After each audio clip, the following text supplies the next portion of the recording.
Whip lot of city owner told me is the cower. It's the show you gotta see. Tommy Temper is the guy. Ask yourself the question why. Conspiracy theories swirl round. Trolls are everywhere, they abound. They abound. It's the show you gotta see. Tommy Temper is the guy. Ask yourself the question why. Conspiracy theories swirl round. Trolls are everywhere, they abound. They abound. They abound. It's the show you gotta see. Tommy Temper is the guy. Ask yourself the question why. Conspiracy theories swirl round. Trolls are everywhere, they abound. They abound. They abound. They abound. They abound. They abound. They abound. They abound. They abound. They abound. They abound. They abound. It's the show you gotta see. Gotta see. Gotta see. Gotta see. Gotta see. Gotta see. Gotta see. Gotta see. It's the show you gotta see. Gotta see. Gotta see. Gotta see. Gotta see. Tommy Temper is the guy. Ask yourself the question why. Conspiracy theories swirl round. Trolls are everywhere, they abound. They abound. They abound. It's the show you gotta see. Tommy Temper is the guy. Ask yourself the question why. Conspiracy theories swirl round. Trolls are everywhere, they abound. They abound. They abound. They abound. They abound. They abound. They abound. They abound. They abound. They abound. They abound. They abound. They abound. They abound. It's the show you gotta see. Tommy Temper is the guy. Ask yourself the question why. Conspiracy theories swirl round. Trolls are everywhere, they abound. They abound. They abound. They abound. It's the show you gotta see. Tommy Temper is the guy. Ask yourself the question why. Conspiracy theories swirl round. Trolls are everywhere, they abound. They abound. They abound. They abound. They abound. They abound. They abound. They abound. They abound. They abound. They abound. They abound. They abound. They abound. They abound. They abound. Yeah. It's the show you gotta see. Gotta see. Yeah. Tommy Temper is the guy. Yeah. Ask yourself the question why. Yeah. Conspiracy theories swirl round. Yeah. Trolls are everywhere, they abound. They abound. It's the show you gotta see. Tommy Temper is the guy. Ask yourself the question why. Conspiracy theories swirl round. Trolls are everywhere, they abound. They abound. They abound. They abound. It's the show you gotta see. Tommy Temper is the guy. Ask yourself the question why.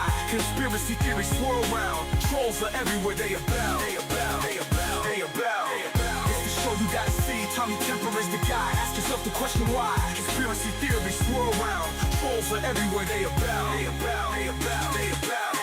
It's the show you gotta see. Tommy Temper is the guy. Ask yourself the question why. Conspiracy theories swirl round. Trolls are everywhere, they abound. They abound. They abound. They abound. It's the show you gotta see. Tommy Temper is the guy. Ask yourself the question why. Conspiracy theories swirl round. Trolls are everywhere, they abound. They abound. They abound. They abound. It's the show you gotta see. Tommy Temper is the guy. Ask yourself the question why. Conspiracy theories swirl round. Trolls are everywhere, they abound. They abound. Hey, how are you doing today? Thanks a lot for joining us. You're watching the Tommy Temper Show. I'm Tommy Temper, and actually, you're the show, because without you, we wouldn't have a show.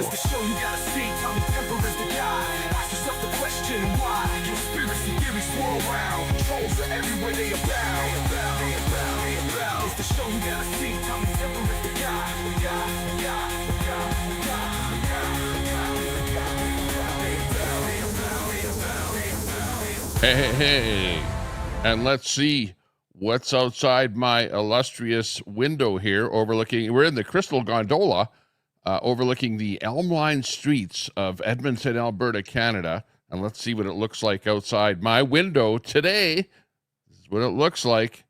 The birds have been eating the breadcrumbs out there. The bird bath is full. The lighthouse is lit up.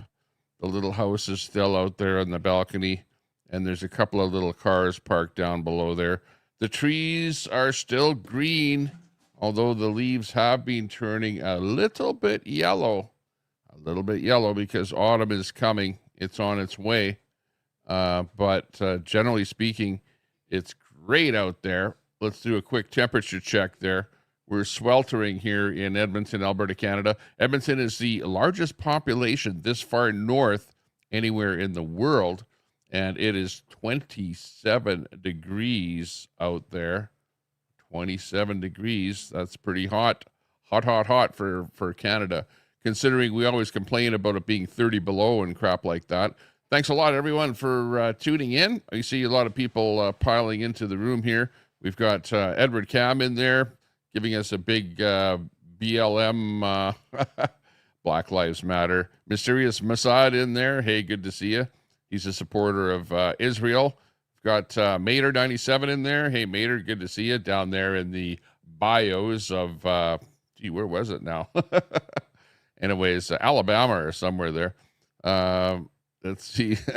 Somewhere down south. Yeah, out down in the good old country.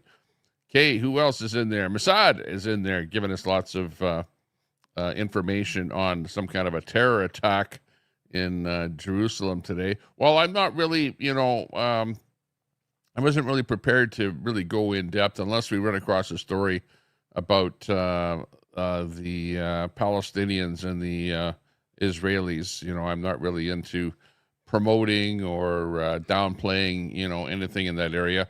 I just wish that there would be peace. It's like I go into chats. I was in a couple of chats there today, and I just like to be friends with people, not to be fighting and enemies and being called down and stuff like that. I was over in Andy's channel there just a little while ago, and Andy had somebody phone in to his show there, and somebody said that Wolf Neve, if you guys know Wolf Neve at all, he's another guy that multicasts like Andy, and he was calling Andy out a bunch of, always drug addict and drunk and stuff like that, some stuff like that. And I'm going, wow, we shouldn't be calling each other out. We should be friends with everybody. We should be friendly with everyone, not be calling them out. Don Humphrey's in there. You didn't miss anything. You're here right on schedule. Sounds really good, along with a whole bunch of other people in there. ABD, good to see you in there. ABD, looking good today. Sounding good. Thanks a lot for joining us there today. Yeah, turn on that subs only. If somebody could, that would be really nice. Do appreciate that. Oh, as a matter of fact, maybe I should turn on advertisements on here. You never know. I might run an actual stream here that doesn't have copyright music, and then I could make a couple of bucks off of YouTube. Let's see here. Let me just save that. I just turned on advertisements. So if you are not a what do you call it? A subscriber to YouTube, if you don't pay YouTube some money, I guess you're going to get a couple of advertisements in there. So don't blame me. Blame YouTube, because that's the way it works here. It's even worse on Twitch and other streaming services like that. Seashells in there. Hey, Seashells, good to see you. Yeah, looking good. SW in there. Hey, SW, walk like an Egyptian. Yeah. Walk like an Egyptian. Like, yeah, who was that? Oh boy, it doesn't come to my mind here. Steve Martin. That was his big debut song there. Looking good. Let's see who else is in there. Just running through. Oh, we got Sun Honey Studio. Well, you know Wolf Neve. So you're a mod over in his channel there. Tell him not to badmouth other people. He badmouthed me as well, Sun Honey, on his stream there. And while I went in there and said hi to him, and then he badmouthed me, while I was in his chat. So then I super chatted him a couple of bucks there just to shut him up. So there you go. Herman the Tosser in there, coming in from the UK. A few people from the UK. How's everything in the UK? Wonder if it's still light out there, or if it's you're in darkness there now. It's the middle of the afternoon, like I was showing you with the outside here. It's about 5:21 in the afternoon here. And I just went live on my channel right now. So don't bug me. It's like I'm sitting here all day, nothing happening. And then as soon as I go live, then everyone comes into my studio here and wants to bug me about something or other. Probably my wife will come home right away and bring some food. So I might have to eat something on my stream here. You never know. And thank you very much for the super chats on my last stream. I do appreciate that. There was CJ. CJ was gave us a good super chat, as long as or as well as let's see, who else was it there? Ron Volts. How can I forget? So maybe we'll dedicate this stream to them as well, as being good supporters of the stream here. Actually, a lot of people have super chatted and bought memberships and stuff like that to my stream, so I do appreciate that for sure. Okay, let's see who else is in there. AMC Kingdom in there. There's a bad blood between Andy and Wolf because LC started shit. That's why. Oh, really? Yeah. But I think Wolf was probably pissed off at LC too. You know what I mean? I think that those two, because I remember Wolf used to come on, what was it, Beers and Cheers, or maybe to try and get some clout or something like that. There's maybe something going on there. Hey, make sure you subscribe to the channel if you like what you see. Hit that sub button. We're actually dropping. Probably in the last 6 months, I haven't gone anywhere with my channel at all. Mind you, I've been kind of off and on and not very consistent and stuff like that. But I actually have more people dropping off, unsubscribing from me than subscribing. Like right now, I was at 7740 at one time, but we're at 7698 now. So I probably lost about 50 subscribers to the channel over the last month or so. But I guess that's what you get for having the kind of thoughts that I have, talking about immigration and whatever, other people and stuff like that, But, hey, I would rather just say it the way it is. And if you don't like what I say, well, tough shit, go over to your own channel and, tell people about what you believe in, that kind of thing. You know what I mean? You know who I'm talking about, and you know what I'm talking about. Bob Swagger in there. How about those Epstein files? Oh, yeah. What was the latest deal on the Epstein files? Something about Trump being a spy or a covert or something, or trying to turn Epstein in. I even saw kind of a thing on the internet, a little birthday card or something like that, that looked pretty funny, that apparently Trump sent to Epstein. I don't know if it was a joke or what, though. So that's funny. Thanks a lot there, Son Henny, for turning those subs on. 5-minute subs. Yeah, that's good. Great. Appreciate that. Let's see. Selling. Yeah, exactly. Mossad. We're doing something out here. Al Munson in there. Ronnie in the house. Hey, Munson. How you doing? Al Munson bringing up the BLM thoughts I had forgotten about there already. Ala Martin. Yeah. Walk like an Egyptian. Wolf is a boring bum. Nobody cares, says Al Munson. Yeah. Well, I used to go over there and say hi to him once in a while, but yeah, I don't know whether he's doing a show all that often. I don't really see him live all that often, so I don't know when he does a show. So I don't know. I don't know what's going on with Wolf lately. I guess we'll kind of find out what's going on there. But I don't know. Maybe people do that. They just throw something out there about other streamers so that other people will talk about them. Hey, well, if you know Andy, if you know Portland Andy, tell him Tommy Temper loves him, right? Go over there and say Tommy Temper loves you, and we love what you're doing there. We love what you're broadcasting. You've got the UK stuff going on there when there's stuff going on over there in the UK, and then you've got the stuff going on there with ICE, with that kind of stuff. You seem to be pulling an awful lot of stuff off of that Chinese site there for the program, though. I don't know. I don't like those personally. I don't really like those vertical streams at all. So you got about 2,000 vertical streams on your screen there, but whatever. It is what it is. At least you've got something that you're showing people, and it's something that's unique, and you won't find it somewhere else. So that's pretty cool. Yeah, I used to do a lot of multi-streaming over here as well. You know, the stuff from all over the world. But lately, being not at home and not being having availability of that technology, I haven't been doing too much of that. Oh, there we go. There's my number one troll out there, Catamus Rex. Why do you look so jaundiced? Is your liver cooked? Yeah.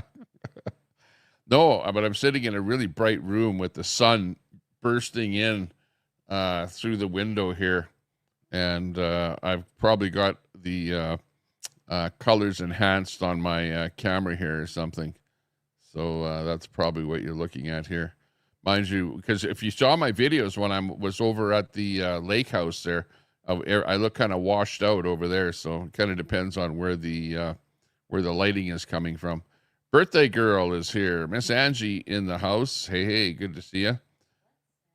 Yeah, this weekend will be epic. Oh, that sounds good. Sounds good. Do not eat on stream, Shutter. Well, I did. If you watched my last stream, I actually ate a whole salad on stream, if you recall, over at that restaurant with the airplane up above my head. I felt like the airplane was going to fall on top of me when we were in that restaurant. And that was a fun time. If you check out my last stream that I did, because we were out at the lake, out on the lake, on lakefront there on Lakeview Drive. And they had a kind of a bit of a, I don't know, like a fringe type thing with some performers, street performers and stuff like that going on there. And I just decided to do my live because I was there. Oh, no. Now I get a phone call coming in here. Stand by for a phone call. I'll be right back.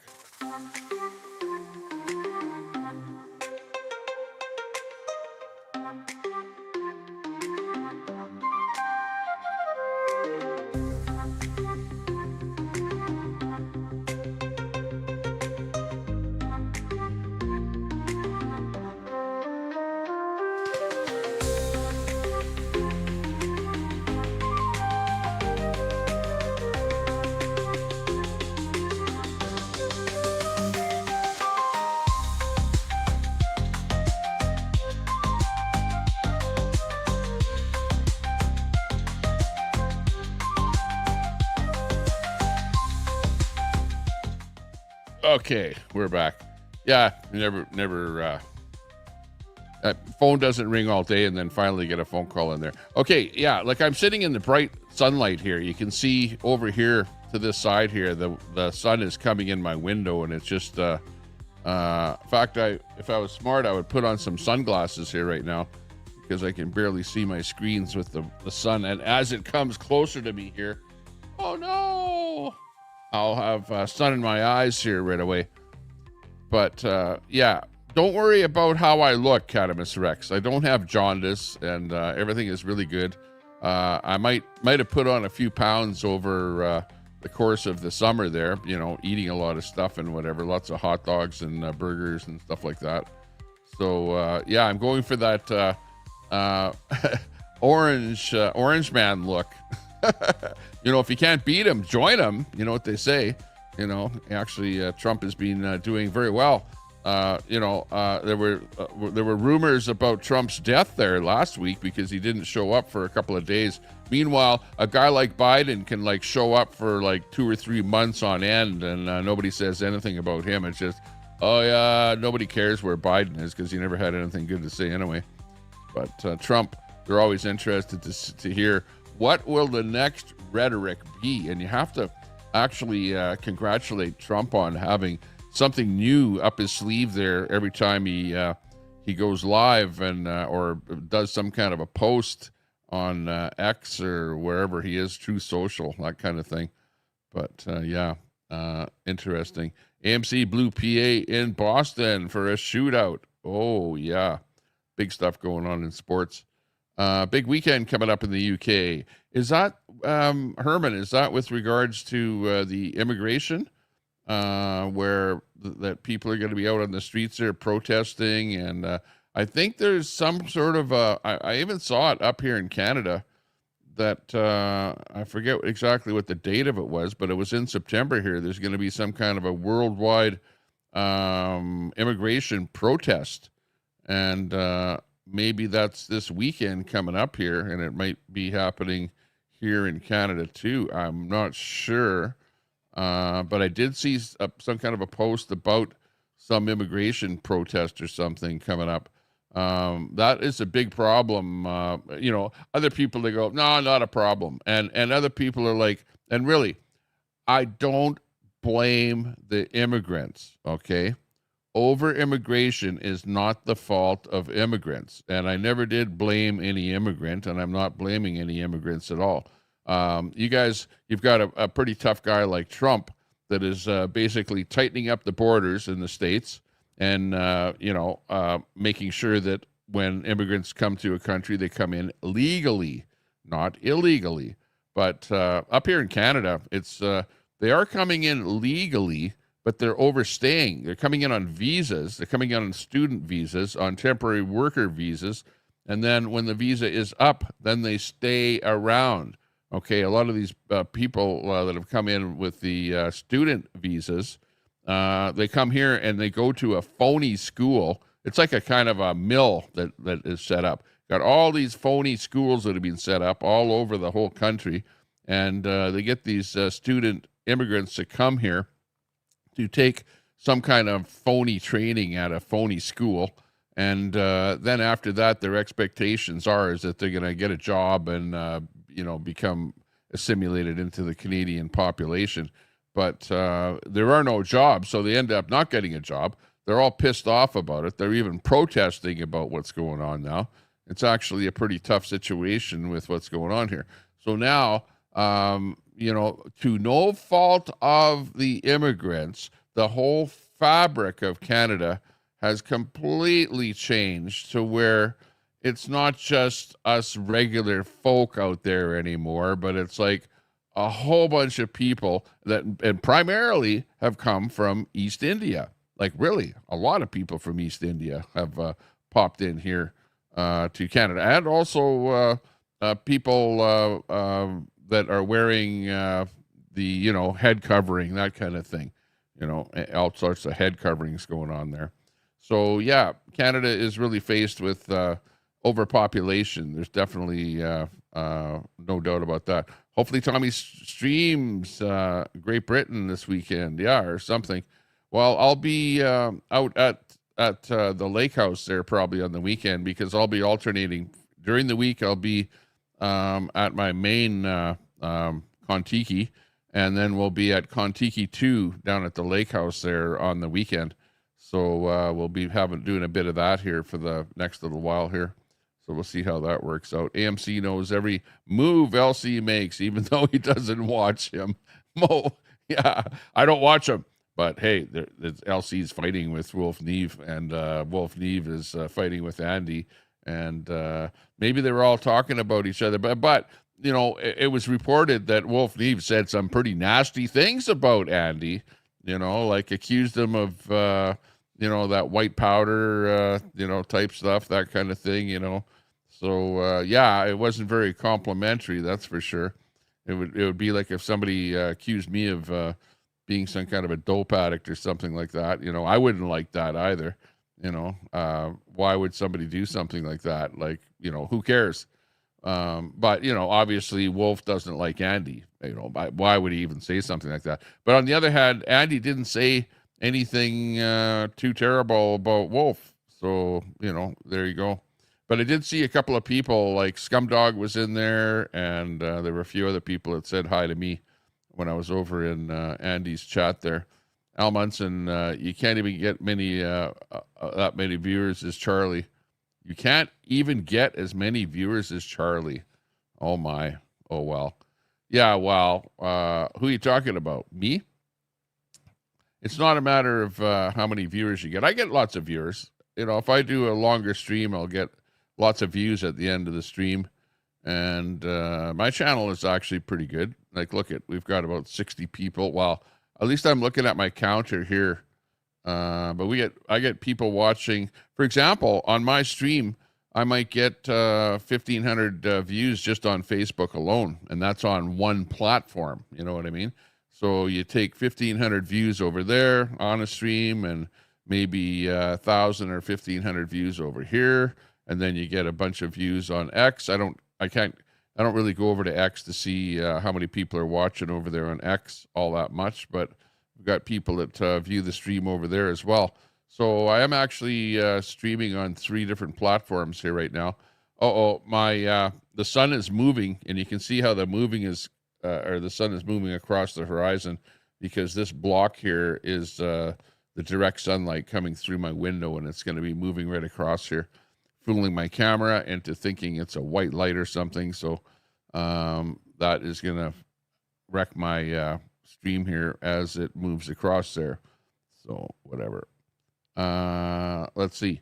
AMC says, nope, LC betrayed Wolf, then tried to make enemies between Andy and Wolf. LC is the main problem. Okay. Well, I was watching Beers and Cheers. Beers and Cheers was on there last night, and I was watching LC was on there a little bit. LC is he's really drinking an awful lot, like every time I see him, he's either heavily almost sedated, or he is sedated. In fact, one time I tuned into his show, and his chicken was running the show. I don't know if you caught that, but he wasn't even there, but his chicken, I forget what the heck the name of his chicken is there now, but the chicken was actually on the screen and clucking away there. and he still had 300 people watching. Wow, amazing. Yeah, I think LC is like the king of what is it? Viewers, view bots, king of view bots. Yeah, that's LC there. At least we'll put him somewhere up there. Plus, he does get a lot of people to go on his show, like as guests on his show. Of course, everyone that's on there is drunker than a skunk, and you can barely understand what they're talking about. And I think to myself, well, yeah, should I really? Maybe the other day when I had a couple of beer, I would have fit right in on the show there. By the way, I didn't get a hangover from the 2 beer there, but I was feeling pretty good. And we didn't wipe out on my e-bike on the ride home there after having a couple of beers, so that was good. Trump's letter to Epstein on his birthday about their secret. Yeah, that's it. That's what I saw. So that's a big thing going on in the internet these days. So yeah, that's funny. There you go. LC wasn't the problem when you were jerking. When you were when you were him off. Oh yeah, okay. Yeah, okay. Trump makeup, Tommy. Yes, it's Trump makeup. Catamus Rex. Oh, Catwoman. Catwoman, will you never learn? Yeah, that's right. Okay. Oh, when are you coming back again, Cat? Oh, hang on, that's the wrong one. Tune in tomorrow. Same cat time, same cat channel. Oh, yeah. Okay. We need some other sound effects here. Hang on. Gee whiz, I haven't been on the sound effect board for a long time here. Whoa. Get this show on the go.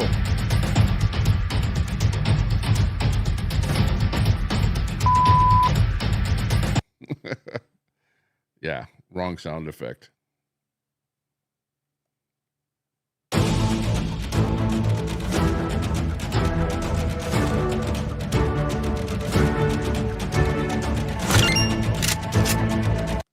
Okay. Unbeatable. Oh, yeah. Oh, let's go. Daniel Jackson popping in there. Hey, good to see you, Daniel. Coming in from Facebook. Our feed on Facebook must obviously be working, and we've got people watching over there. So good to see you. Oh, some food came in the house here. So if I'm going to have a bite to eat here, I'm going to have to do it live on the air here. So yeah, this was a bad time for me to go live so close to supper time here. So much for the Nobel Peace Prize. Yeah, exactly. Modi is not going to vote for Trump, apparently. He's actually going to turn up the tariffs on American products there, seeing as Trump is turning up the tariffs on India trying to get India to not buy the Russian fuel, the oil. So, yeah, you've got that thing going on there. So you don't know what's going to happen next in that regard. Trump has bruised hands and bruised ego. Oh, yeah.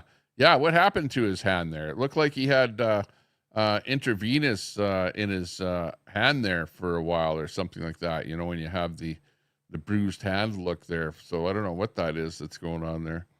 Isn't hair dump supposed to get us out of wars? Why is he establishing the Department of War? Yeah, that's a good one. The Department of War. Well, you know, all you can say is that Trump really says it the way it is. You know what I mean? Like, let's face it, it is the Department of War. You know, they tried to make it seem less combative by changing it to Department of Defense in countries all over the world. But in reality, it is the Department of War, because especially with the states, because you guys in the states are always going to war with somebody out there. Although right now, it's not really that you're going to war, but you're supporting other countries with little wars going on there. But I still can't figure out what the whole deal is with Trump and the Ukraine-Russian war, and really on whose side is Trump actually on. Still haven't got that figured out, but maybe one of these days we'll get that figured out. Okay, let's see what's going on here. Oh, yeah. Alberta here is wanting to separate from Canada, and maybe we're going to become the 51st state. I don't know if that's true or not, but in Alberta, we do have our own flag. There's no doubt about that. And I may as well be flying the Alberta flag here myself. Tommy Temper is definitely flying the flag. And here you go. I've now got a bowl of Canadian something here. It is salad. Oh, you can't see it because it's green. And anything that's green doesn't show up on my screen here. But yeah, I'm going to have to eat something here because it's that time of the day here. So we'll just let you listen to a little bit of music again here. And I'll just have a little bite to eat while you can chat in the chat room there. And I'll be right back here for more with Carney, Trump, immigration, and coming up, Wacky News. Check it out.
Okay, the salad's finished.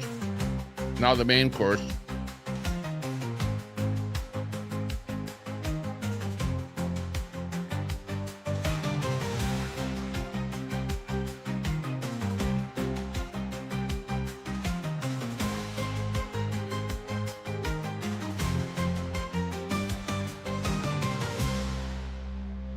Chicken pot pie.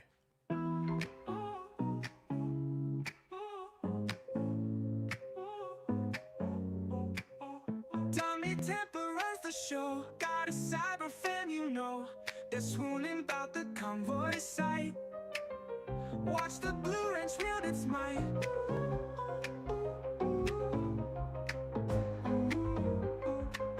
Send a super chat this way. Hit the battle face delay. Complaining you might get timed. Better watch out for the primes.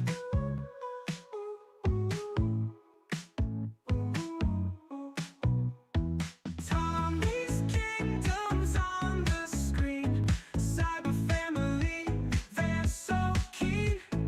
Patriot convoy rolls on through.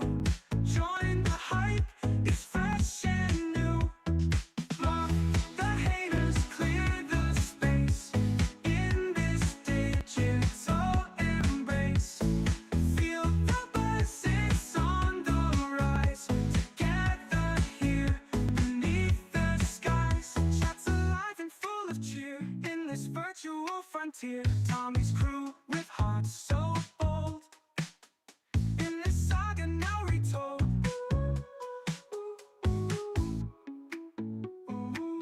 Yeah, I heard the gang members are telling Trump not to show up in Chicago.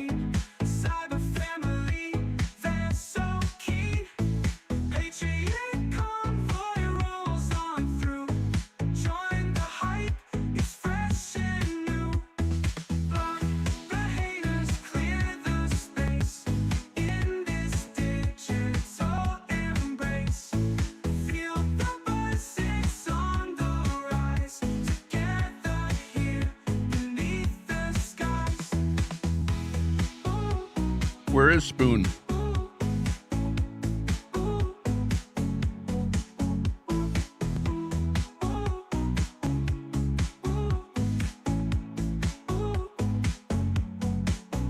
Chats alive and full of cheer. In this virtual frontier, Tommy's crew with hearts so bold. In this saga now retold.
That one might give me a copyright.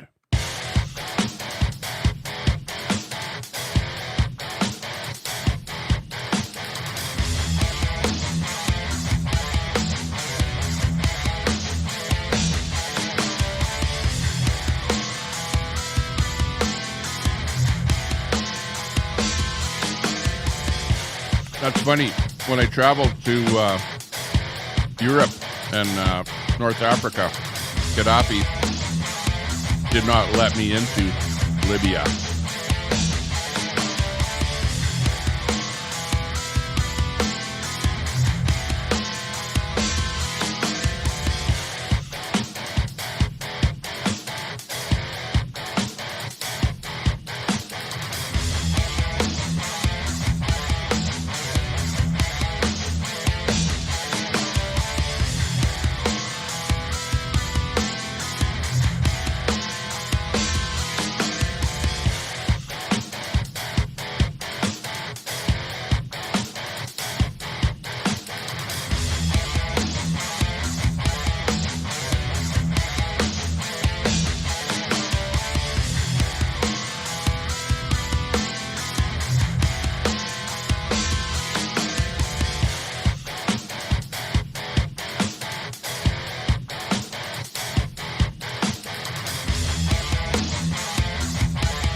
Hey, someone boot cat.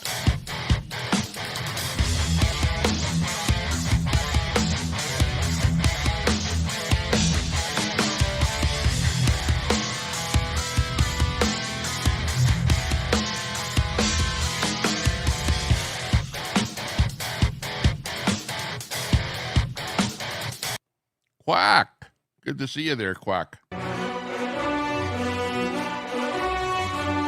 Alberta first.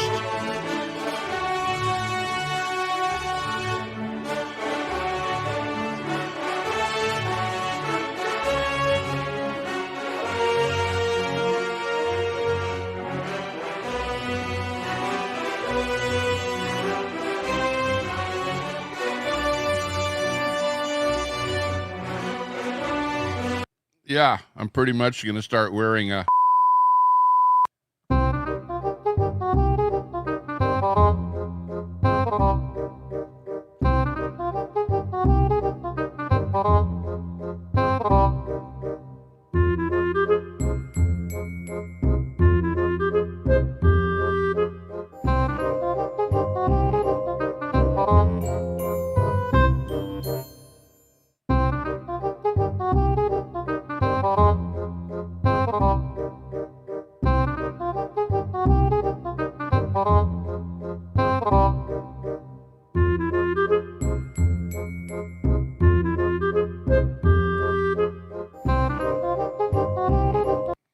No, but high jobless numbers in all of Canada would suggest that there's no jobs for all these people. So let's face it, if you bring people into your country and you don't have a job for them, are they a meaningful producer in your economy, or are they leeching off of your economy and costing those taxpayers?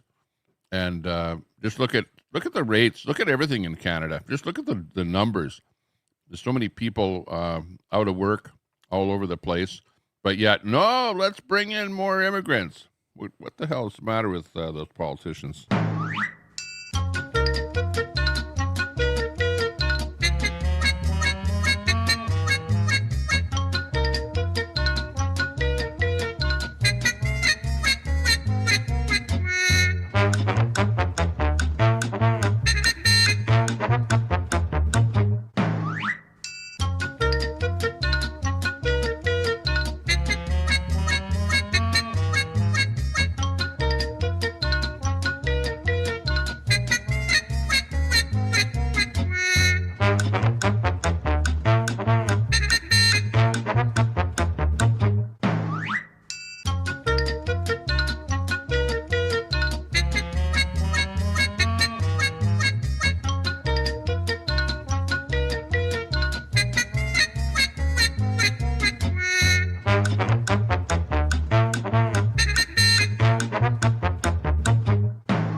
Okay. What the?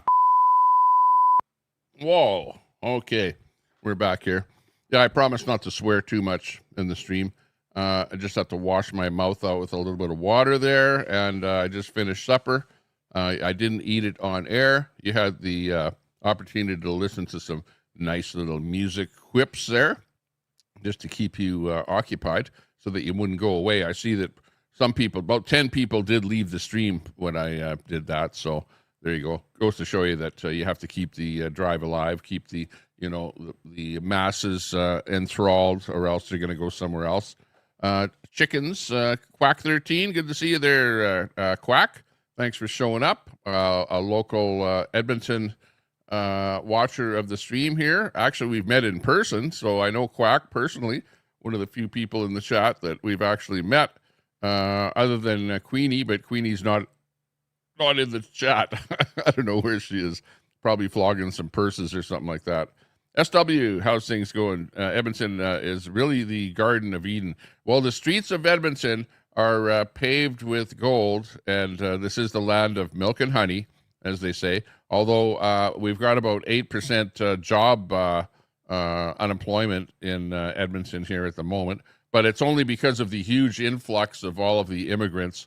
And then there's a lot of jobs that have gone the way of artificial intelligence now that AI is becoming a big thing with the jobs and the economy and stuff like that. So look forward to that all over the world as more jobs go to artificial intelligence. You're not going to have as many people actually employed.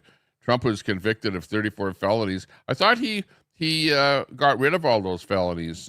He was, with all the felony stuff there. I don't know. I thought, didn't they overturn those or something? I don't know. I heard something about that. I don't know if it's true or not. Seen the back shot of crystal meth. We know Red isn't having any fun there. Oh, okay. Oh, I better be careful what I read here. I'm not pre-reading these, so some of them like that, I probably wouldn't have put that up there if I would have pre-read it because it's very hurtful. Edward Cam, you're being hurtful. What's going on with you guys out there? He feeds the lamb cigarettes, says Masad. Bob Cox, how the ROI on for all your efforts, Bob? Return of income. Tommy needs anti-radiation. Well, the sun is still beating here, and it's like I said, 27 degrees here right now, and I do not have air conditioning turned on. So it's 27 right where I'm sitting here. So I'm like, and red faced, whatever.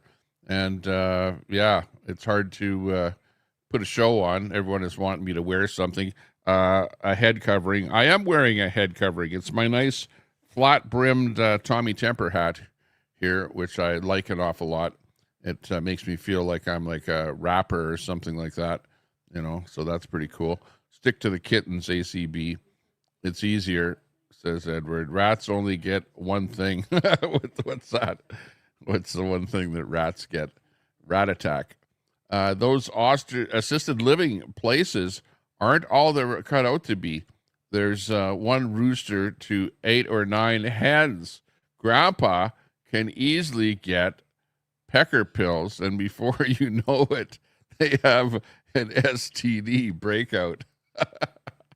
Yeah, my wife's mother is in one of those assisted living places, and you're right.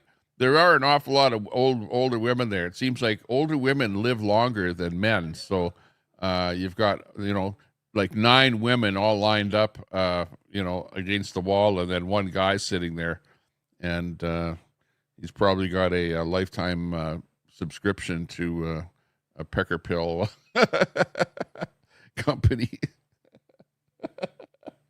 Can't make that up. My wife is laughing over there. She's listening to what I'm saying. So I have to be careful to keep it clean here, Keep it clean, Tommy. Keep it clean. Keep it nice and clean.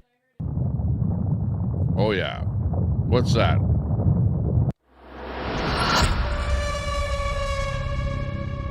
Oh, yeah. The sun ain't gonna shine anymore, says Herman the Tosser. Depends where you are, but yeah, you guys are having a tough time over there in the UK. I really, really like, and I'll have to recommend a streamer. Find him on the internet. He's called Charles Veach or Charlie Veach.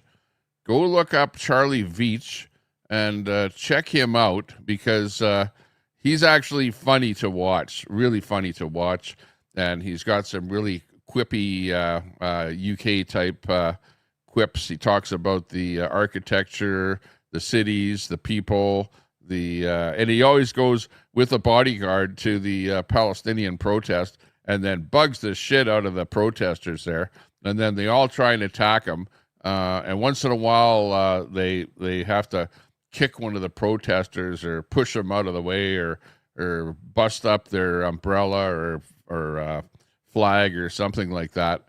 So yeah, check out Charles Veach. He's actually probably one of my number one favorite UK streamer. As a matter of fact, Charlie Veach. You guys probably know him there if you're in the UK. Great return on investment. 9 have caught you. What's that? Oh, we're talking about Chat GPT. First, the cats got to grift for a bus ticket to San Francisco.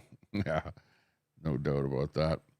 Okay, who is that Universal Wonders in there? Just see you in there. Cam, grow a hot dog. So obviously you know Cam and you know the Troll Central. So Universal Wonders in there. I'm not sure. I haven't found where you guys are hanging out yet or what the name of the channel is there on the Troll Central thing there. So you might want to, let me see here. Let me just go to my channel and check out the live here right now. Oh, I'm going to get a double audio here right away. Stand by. And just stop that. And yeah, you completely rewound your chat. Okay, there you go. Let's see who else is in there. I'm a little bit behind on the chat here because I'm sitting over here on StreamYard. I'm not sitting in the actual channel. But I will say, give us a sub up to the channel. Nobody subbed up to the channel since I started streaming here. So if you're not subbed up, and the stats show that 20% of the people that watch are not subscribers to my channel. So that could be something like 10 people are sitting there watching and you're not subscribed. Hit that sub button. Okay. Turn on the notifications so you can find out when I go live, and hit that like button. Let's see where we're at with the likes there. We're only at like 25 likes. So let me give us an extra like there. We're at 26 now. Looking good. I might even have to put something in here to get people to sub and like and share and stuff like that. Yeah. Give us a sub out to your favorite place. If you're on Facebook or something like that, share us out there. If you're on here, you can share us out on YouTube on your homepage or something like that. There you go. We just put something out there to get people to do that. That way we'll get a few more people watching the show here, because otherwise, other than people doing a search for what's going on here, there's not much else happening. Let's see here. Okay, first bit coming in here now. Let me just bring up a camera here into right there. Michelle says conservatives will introduce legislation to end the practice of judges considering immigration status when sentencing non-citizens, because this is something that actually happened. There was a person that did some evil thing that was an immigrant that was not yet a legal a person in Canada, but still an immigrant status and a non-citizen, put it that way. And the person did something bad, and then the judge actually considered whether or not he was an immigrant on sentencing him and said, oh, yeah, well, I'm going to, instead of giving you a 1-year thing or whatever, I'm going to give you a lesser sentence because you're just an immigrant. You're not a real Canadian yet. Yeah, so we're a little bit pissed off about stuff like that. So this is what Michelle Rempel has to say about that. Today I'm announcing that Conservatives will introduce legislation to amend the Criminal Code and restore the value of Canadian citizenship by ending the practice of judges considering a non-citizen's immigration status in sentencing. Since 2013, a Supreme Court ruling has permitted judges to consider immigration status when sentencing. This has been seen in several recent high-profile cases. Yep. For example, a permanent resident received a conditional sentence after being convicted of trying to purchase sexual services from a 15-year-old, as a stronger penalty would have hindered him and his wife from obtaining Canadian citizenship. And his wife? Another non-citizen in Canada on a visitor's permit. But he needed that extra sex because, you know, the wife just wasn't putting out, I guess, you know. So, you know, you can't blame the guy, can you? Well, I guess the judge took his side. Was convicted twice of groping an 18-year-old woman's genitals at a bar. Yet received. What's with these immigrants? How come they're into like extra sex on the side and groping women and RAP and stuff like that? They really seem to be big in that. It's like the people that they're bringing over are like bottom of the barrel, as far as I'm concerned. You know, they're out there robbing jewelry stores and doing car jackings and all kind of stuff like that. Like, really, the crime in Canada has never been as bad as it is today. To discharge to avoid a permanent criminal record and to allow for an appeal of their deportation.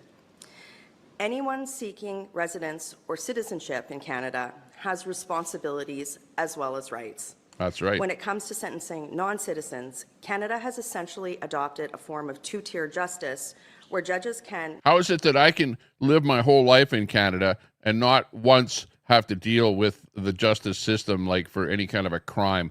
So give me a break with what these people are doing here. They're only here for like a couple of months and they're already doing all kind of crimes and stuff like that. It's just like what they were probably doing in their home country. So shame on them.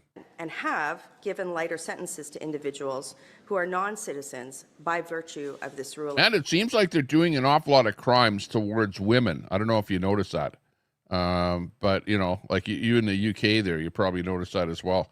A lot of crime towards women for whatever reason. It's almost like in their own country, it's like the women must not go anywhere. They must not go outside. They must stay inside all the time. And they're scared of the men, whatever, because it seems like they come over to these Western countries and all of a sudden they're like grabby-feely and doing whatever they want to do with the women. Unbelievable.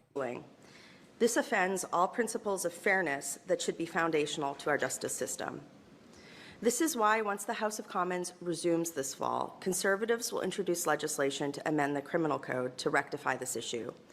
Our bill will add a section after Section 718.202 of the Criminal Code, which will expressly outline that any potential impact of a sentence on the immigration status of a convicted non-citizen offender or that of their family members should not be taken into consideration by a judge when issuing a sentence. I want to be very clear.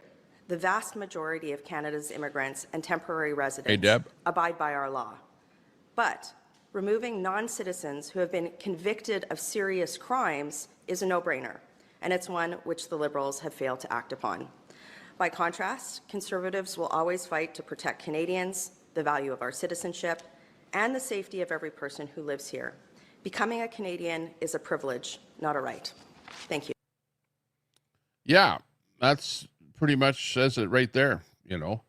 Let's not consider whether somebody is an immigrant when the judge is coming up with sentencing, right? That should have nothing to do with their sentencing. And if judges are giving immigrants a lighter sentence because they are an immigrant in order to have it not affect whether or not they get booted out of the country, well, then shame on those judges for doing that in the first place.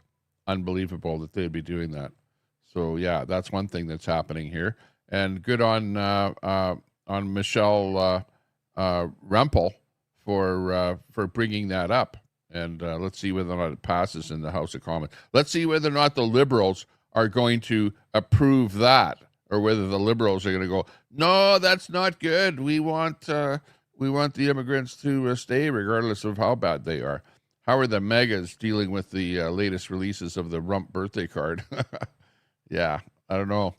That card is funny though. I saw it. I was gonna bookmark it there and maybe bring it up here, but I didn't do that.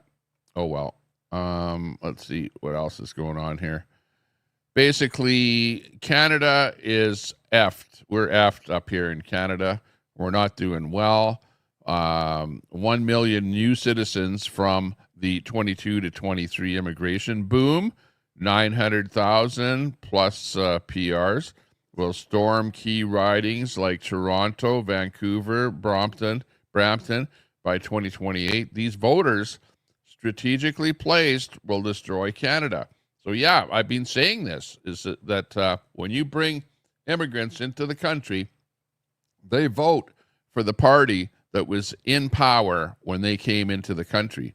And in this case, what I believe that the Liberals are trying to do is they're trying to load Canada with as many immigrants while the Liberals are still in power, so that all of these immigrants will vote Liberal and that they will stay in power. And the Liberals in Canada have been in power for 10 years already.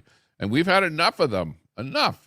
And as a matter of fact, one of the main reasons that Carney got elected and is prime minister is because he said he would be elbows up to Donald Trump, because Donald Trump was the big bad orange guy, and that those tariffs were going to kill Canada. And the only person that could protect Canada from Donald Trump was Mark Carney. So everyone said, oh no, I better vote Liberal. I better vote Liberal. So even the NDPers jumped ship and crashed and burned Jagmeet Singh and went over to the Liberal side there. In fact, that's where they got most of their extra voters from, was from the NDP and the Green Party. And they ended up winning the election, albeit by a minority. It was not a majority. So, yeah, we're definitely effed because of all these immigrants coming in here. They're going to vote Liberal. And we're not happy. We're not happy at all that this kind of stuff is going on. Like, shame on those Liberals for overloading us with immigrants in order to get more votes. Like, if that's the reason that they're doing it, shame on them for doing that. That's not good at all. And it's not, again, let me say it again, it's not the immigrants' fault. Nothing against the actual immigrants coming over. It's not their fault.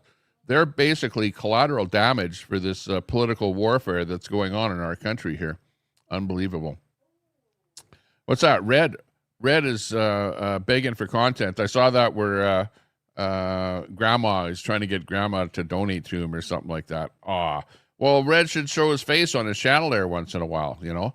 He's got that same thing where he plays like about a half an hour of music and then comes on there and bashes Ninja and then says, oh, yeah, well, make sure you donate to me because I'm bashing Ninja and, yeah, a couple of other people here too. And, yeah, give us a donation or two, okay? Yeah, and then flick the switches off again there. You need to come up with a different program there, different, you know, like amp it up a little bit.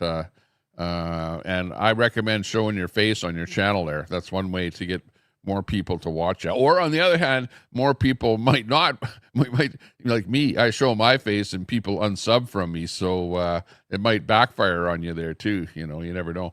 But I used to be just the puppet on here. Tommy Temper was just a puppet, and the puppet's face was the only thing on here, and I was never on here. My voice was on here, but it was the puppet's face on here. If you go back to if you go back in this channel and look at the very first video on this channel, or when I started to go do lives and stuff like that, my face was not on the channel. This was a faceless channel. And then one day, somebody came onto my channel and said, Tommy Temper, your channel is going nowhere. You got to show your face. So, yeah. So then I ended up putting my face, getting my camera and putting my face on here. And, you know, the rest is history. We're still going downhill, basically. Yeah. What's that? Trump isn't establishing anything that wasn't established before. Yeah, well, Trump is cleaning up all that crime in America. He started with D.C., now he's moving to Chicago. And, yeah, the Chicago gangs have put notice out there saying, Trump, don't set foot in Chicago. I don't know what they're going to do or what they can do, but they put them on notice there not to show up in Chicago, and I don't know if they don't want them to have any Chicago pizza or what the deal is there, or those famous Chicago hot dogs, but they don't want him to show up there, and I guess we'll find out what's going on there. I haven't really, in the last couple of days, I haven't really been following as to whether or not, I think they have arrived, right? I think is it the National Guard or some national service has arrived in Chicago, and they're doing something there. Yeah, we already had the mukbang. The chicken pot pie is what I had there, and it was good. You know how it's got that flour mixed in it there, so it's kind of gummy kind of a thing. Alberta isn't going to separate, and every province has a flag.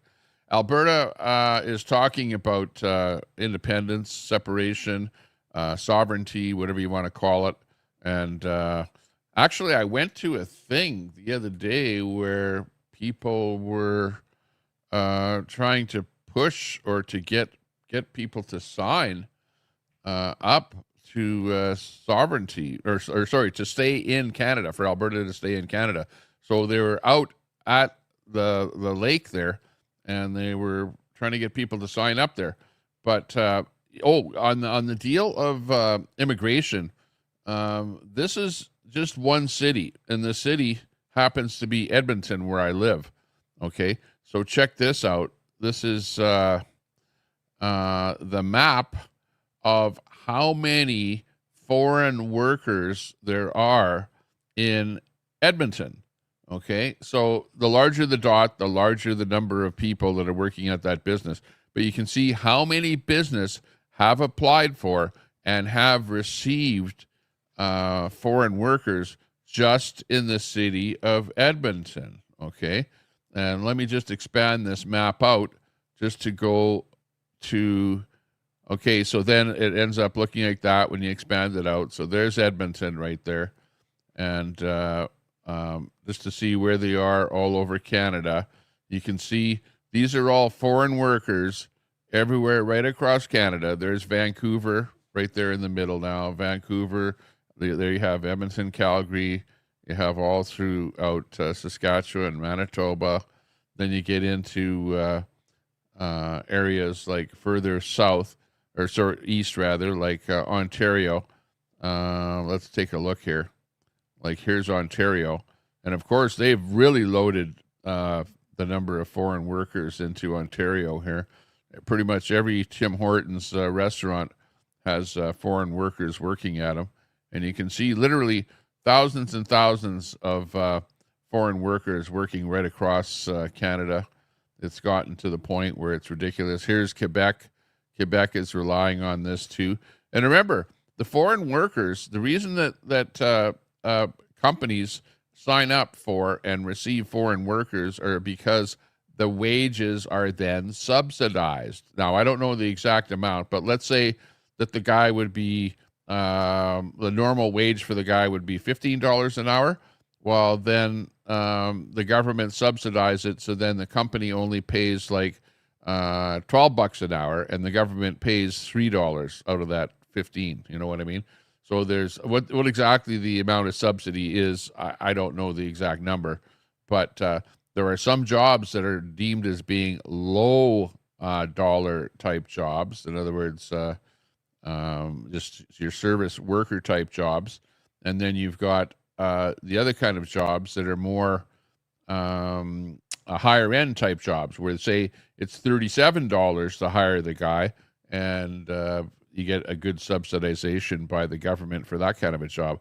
So it depends what it is. If it's just a fast food worker, that would be a low dollar job. And if it's a person that's working at a, I don't know, maybe a dental assistant or a dental worker at a front desk in a dental or doctor's office or something like that, well, they're probably in the $37 an hour range. So anyways, plenty of foreign workers right across Canada, and this map doesn't lie. And in fact, if you go to this, let's see, what is it called? IAM map.org. But just do a search on it for foreign worker map on Google and you'll find it. But yeah, it's not good. Sun ain't gonna shine anymore. The sun's not shining. Looks like a hole in the bowl from here. Okay, Jim says the head of our Department of War just built a 50,000 makeup room in the former Pentagon. Makeup room. Yeah, that's funny. Turn cam off while multicasting. Yeah. Needs a Diagolon flag. No, I don't. I'm not. Diagolon got called out by the government. You know, the government. Okay, put it this way: Diagolon is a fake bunch of people that are that talk about doing things that the government doesn't like. Like the government does not like to be overthrown, right? You know what I mean? And Diagolon is like a fake militia, you might say, of people that are just making fun. But that was actually brought up when the convoy went to court and they were talking about the Emergencies Act that was brought into effect. Diagolon was part of the reason that that the Emergencies Act was brought in. The government is deathly afraid of being overthrown by a group such as Diagolon, even though I know it's a fake, it's a phony thing, it's a made up thing, whatever. And everyone's joking and laughing and going, "Oh, lad, it's all fun and games," you know. But the people over there are maybe a little bit hardcore, you know, by the things that they say and do. They're maybe way more. They want European people to be in Canada and nobody else. This kind of stuff, you know. And I'm like, no, I don't care if you're East Indian or from Africa or wherever you're from. I'm not. You know, the color of your skin doesn't make any difference to me. Come on over. There's already lots of people in Canada. There's also people that were here originally before the Europeans came, you know, the Aboriginal people. You know, we all need to get along. We need to get along together. And there's nothing wrong with having a diverse crowd of people in the country. But when the crowd of people that are in your country shift over to where you have an abnormal amount of people that are coming in this case from East India, it shifts everything. It's like, you know, again, you don't hear English in the streets. You don't hear English when you're out shopping in the shopping center. It's all people speaking foreign languages. And it was almost like me going over to Iran or some country like that, where I'm sitting there trying to listen to what people are saying, and they're blah, blah, blah, blah, blah, blah, blah, and you don't know what the hell they're talking about. That's what Canada is like now, right? You go anywhere now, and it's like you're going to hear some foreign languages and not so much English. Maybe only 1 in 10 is going to be speaking English. In Edmonton, that's what it's like here in Edmonton. But, you know, I go to smaller places like Red Deer. It's not so much. I don't see that as predominant in Red Deer, for example. But it's only because they peppered the immigrants into certain locations, right? And Edmonton appears to be one where you've got an awful lot of people that have shown up here from other countries. Okay, let's see what else we can dig up here. What do you think, about Mark Carney? Mark Carney is our Prime Minister of Canada here, and Ivano DeFazio. Why do you think Mark Carney is hiding Canada's immigration numbers? So here's something else. Like, if there's no problem with immigration, why would the leader of Canada, Mark Carney, be hiding the actual immigration numbers, right? And why is he not doing something when you have so many people in Canada that are pissed off about what's happening with immigration? Why is he not doing something about it? Why is he at least not releasing the numbers so that everyone in Canada can know exactly what's going on? But the numbers are out there to some degree, because I've seen graphs out there of what's going on in Canada. So let's see if we can dig up some of those things. But before we do that, let's bring up this clip here about bad immigration ruined Canada's trucking industry. Community is asking, why are people who should never be behind the wheel of an 18-wheeler allowed to drive one? On August 12th in Florida, an illegal alien trucker made an illegal U-turn, killing 3 people. Washington and California gave him his licenses despite federal law. He even failed the language and sign test. According to his TikTok, he was tied to Sikhs for Justice, a group outlawed in India but sheltered in the United States and Canada. And speaking of Canada, it's far worse over here. Last November, in Manitoba, another foreign driver killed a woman and her daughter. Then he fled. He was caught 9 months later, this August, at the Toronto Pearson Airport. Why is this happening? Well, the trucking industry screams driver shortage. 25,000 vacancies, now 55,000 by 2035. And this trucker shortage is costing $1.3 billion and $4.3 billion with ripple effects. Billions are lost from this broken system. Sorry, my cat's in the way. Instead of training Canadians, they leaned on the temporary foreign worker program. Here's how the scam works. To hire a foreign driver, companies need a labor market impact assessment, or LMIA, a permit saying no Canadian is available. LMIAs used to give huge CRS points in express entry, boosting permanent residency, chances even for unskilled workers. In 2025, the government removed that pathway because of widespread fraud. CRS still scores candidates on skill and merit, and LMIA still allows companies to hire temporary foreign workers. But the system remains deeply exploitative. Companies overapply for LMIAs, creating a black market, charge workers tens of thousands of dollars illegally, trap them in company housing, and prevent them from leaving because their legal status is tied to their boss. Often jobs aren't even real. The LMIA is just a ticket to get into Canada. Drivers are often paid below minimum wage and forced to work in deadly, toxic, and unsafe conditions. Even the UN calls it modern slavery. And in my opinion, I think it's basically human trafficking. So who pushed for this? The Canadian Trucking Alliance. They lobby Ottawa non-stop for looser LMIA rules and faster immigration pathways. Their president, Stephen Levashki, stupid name by the way, complains about worker abuse. But he's the one expanding the program. He's not a watchdog, he's a profiteer. They even lobbied against Mark Carney putting a cap on immigration. Connect the dots. Unqualified foreign drivers are killing families. Extremists are being handed licenses. Politicians bow down to lobbyists while Canadians die. This is not just incompetence, it's betrayal. We need to stop importing death, train our own people, and take our country back. Also, subscribe to my friend Wyatt Claypool at the National Telegraph. Help him reach 100,000 subscribers. I watch his videos all the time. He's a political wizard. Why did I just go off on that? So retarded. August 2020. Yeah, that's funny. But not funny. But the truth. Actually, Wycliffe is pretty good too. I subscribe to him and watch him. He's amongst one of my favorite YouTubers as well. I'm not sure where this guy is from. I'm getting this from Max Genest. So I don't know if that's who this guy is or he's just reposting it. But anyways, he's absolutely right with what he's talking about. It's all tied into the temporary worker deal where they get people to come over here. And then they've got these driving schools that instead of charging $10,000, they charge $5,000 for the truck driver exam, and the guy only has half as many hours as is normally necessary to get your truck driver's license. And they go out there and they start driving big 18-wheelers with flip-flops and stuff like that. And it's this kind of stuff has got to stop. It's actually gotten to the point where it's really ridiculous, unbelievable.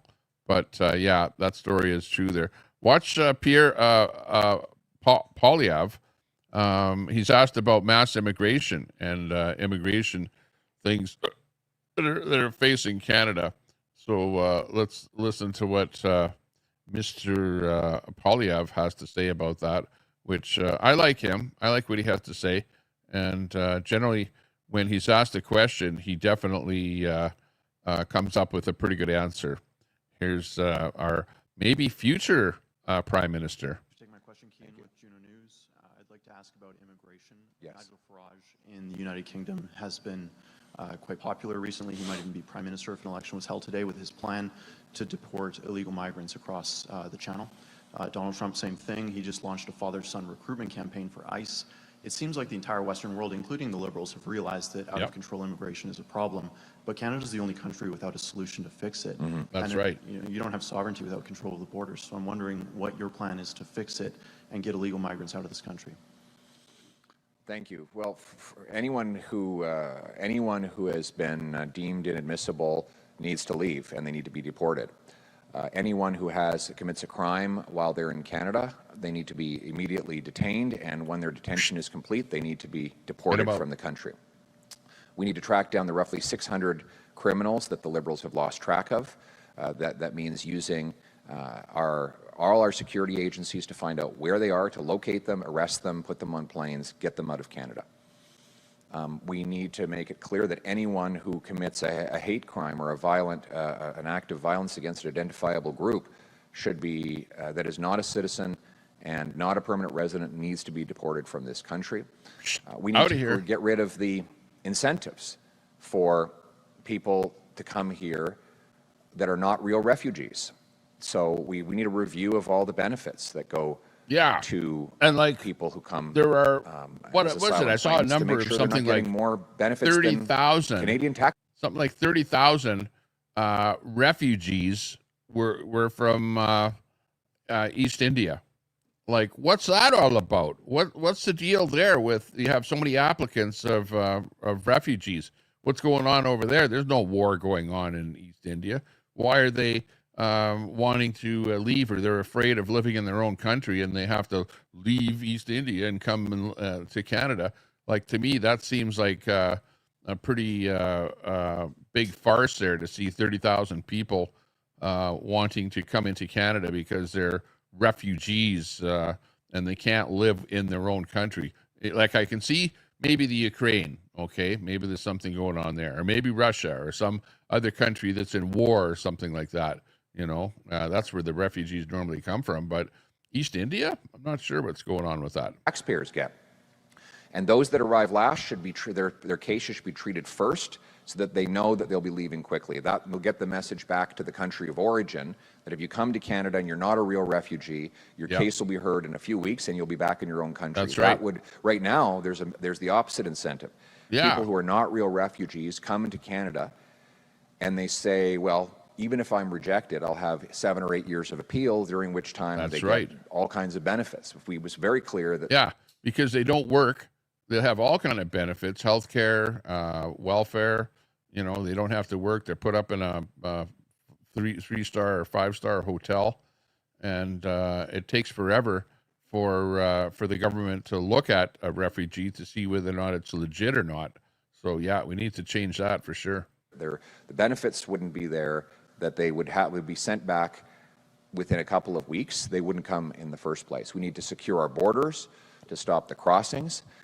And more broadly on immigration, we need to bring way down the numbers of international students, of temporary foreign workers that are flooding our markets with low-wage labor. The big corporations love it because they can drive down wages for Canadian youth who are facing unprecedented unemployment. The temporary foreign worker program was not meant to drive down wages. It was meant to fill jobs that Canadians could not or would not do, particularly in agriculture. Now it's just become a full-purpose thing that, you know, Starbucks or anyone else can use to drive wages down.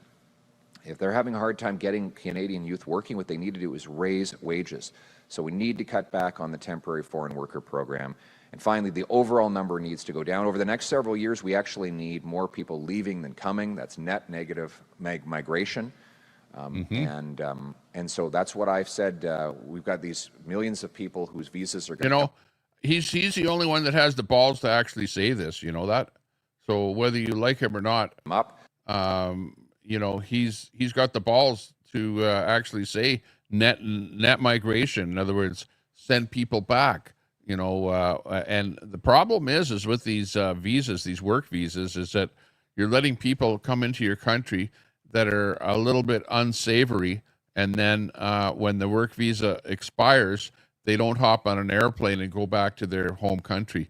They stay in Canada, and then they're part of the underground, you know, living in somebody's basement or double rooming it up in houses. And really, these people, they come over here, and it's not like 5 people living in a 5-bedroom house. It's more like 20 people living in a 5-bedroom house. So it gets to be a little bit ridiculous. When their visas run out, they're not eligible to stay. They need to be told to leave, and if they don't leave, then obviously they need to be deported, and that will allow us our housing, health care, and jobs to catch up with the number of people in our country. Thank you. Yeah, Like a good example is just go into a hospital, right? And you go into a hospital and there's an 8-hour wait, and people go, "Oh, that Alberta healthcare is so shitty." It's like, why doesn't the government spend more money on healthcare? It's because you have so many immigrants that have come into the country, and they're all sicker than a dog, and they're all going to the hospital. And when you want to go to the hospital, there's a big waiting list, and you're looking around to say, well, who else is in here? And it's like, I feel like I'm in Bangladesh or somewhere, East India. It's like really ridiculous. And I hate to say that, but, over in the UK, you guys are having protests out on the street because of what's going on there. It's no different here in Canada. It's no different in Australia, New Zealand, Italy, France, you name it. Any of the Western countries, we've all been inundated by too many people. And in fact, it's not just people coming illegally over our borders, but in Canada, it's we've elected a government, and we've got so many people in government that are like, oh yeah, open the borders, come on over, all these visas and stuff like that. And why people are coming in particular from East India, I have no idea. No, absolutely no idea. And if you question stuff like this, well, then you're a racist. So, okay, call me a racist. I don't give a shit. The term is being overused to the point where it's useless. And for those of you that wake up in the morning wondering who you're going to call a racist or misogynist or whatever, well, good on you. But don't do it over here on my channel here. Out here, now, I'm just telling you the way it is, right? Pooh Scissors even says they don't work. Yeah, sure they work. I haven't seen a teen working in a service job in the past 3 years. Well, of course, because the foreign workers do come over here and work. There's no doubt about it. We're not saying that they don't work, but the people that are that come over as refugees, are they working? They're not the temporary workers. Refugees is a completely different class of people that come to a country. It's like they come to the country, they go, yeah, I'm a refugee, I'm coming over from my own country, I've been incarcerated or whatever, and I can't live there anymore. The government's going to throw me in jail and whatever, and I have to come in to your country. Okay, so they get in, and then it's 5 years before they're actually seen before a court, and then they just use the court system and free lawyers and stuff like that to extend that for as long as possible. So yeah, a lot of that stuff goes on. That's what we're talking about here. And yeah, let's see, what do we mean about this here? What's going on around the world? Let's see. Let's cut to a shot here. Are people pissed off in other places in the world about the immigration that's going on? Yes, they're pissed off. They're protesting in Ireland. They're protesting in Germany. They're protesting in France, in Poland. Well, I think Poland probably has one of the best systems ever. Let's see, who else? In Britain, of course, in Australia, in Spain, in Austria. Look at that. Protests going on all over the place, all over the world. And it's only a matter of time before protests start happening here in Canada. In fact, there is going to be some kind of a protest happening here in Canada coming up in September here. And we were just actually, somebody was saying in the chat there in the UK, you've got something big going on here on the weekend. And actually, there's stuff happening almost every day, right? I've been kind of watching some of the streams. I follow some streamers in Britain, and they're out on the streets there almost every day protesting what's going on there.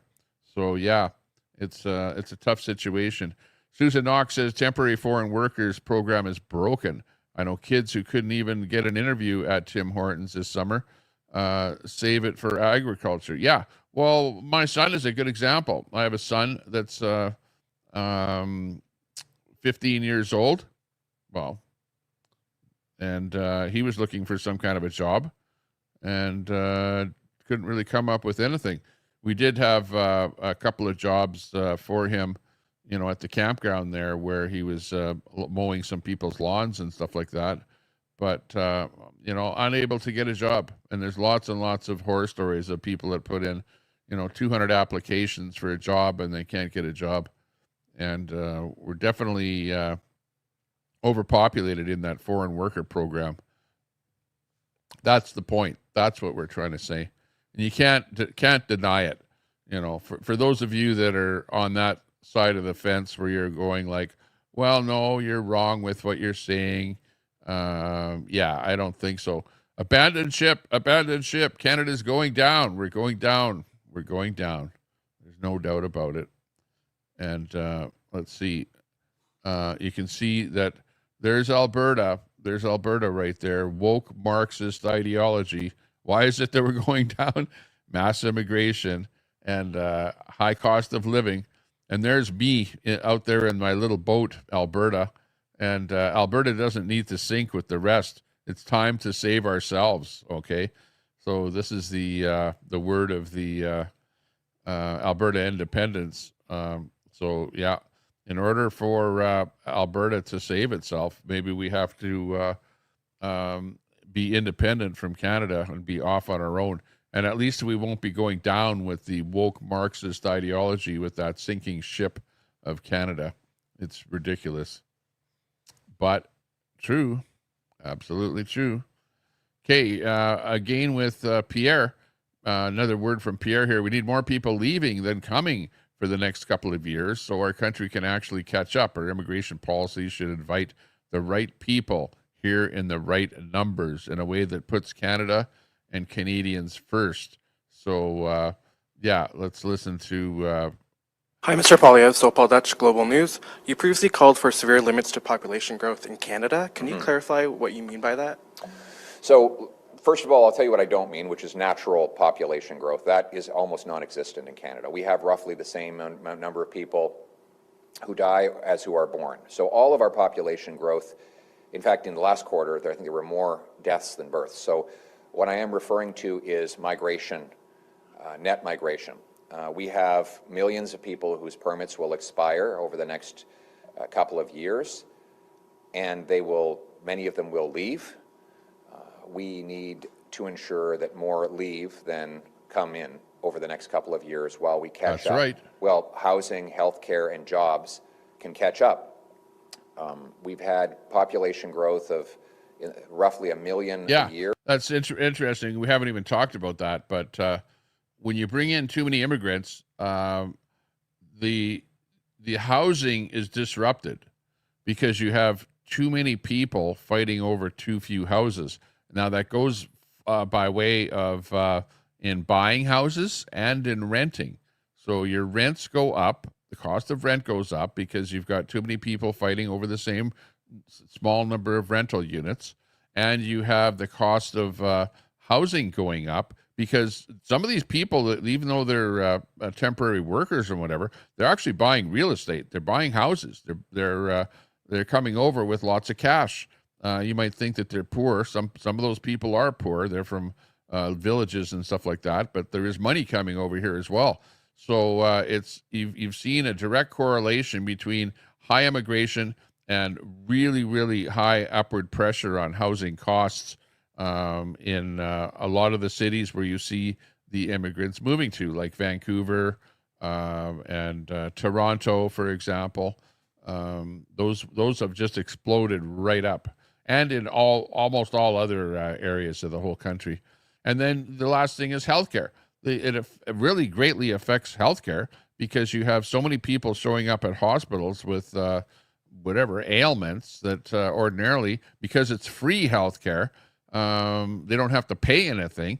That's why actually my mind is like, no, you should probably charge people $20 or a minimal amount to see any doctor or to go in any emergency room.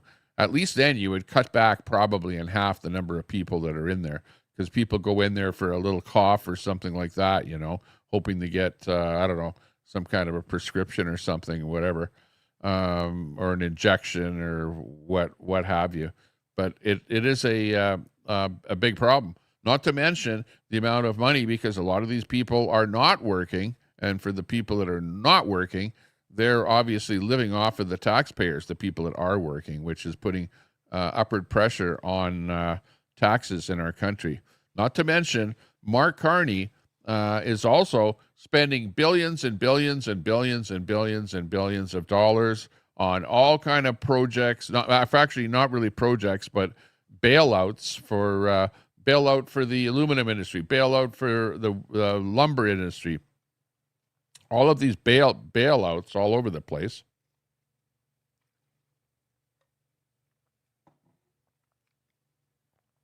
Crazy.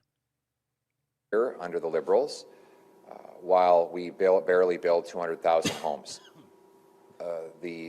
Our job market is stalled, and yet we're adding more people to the workforce.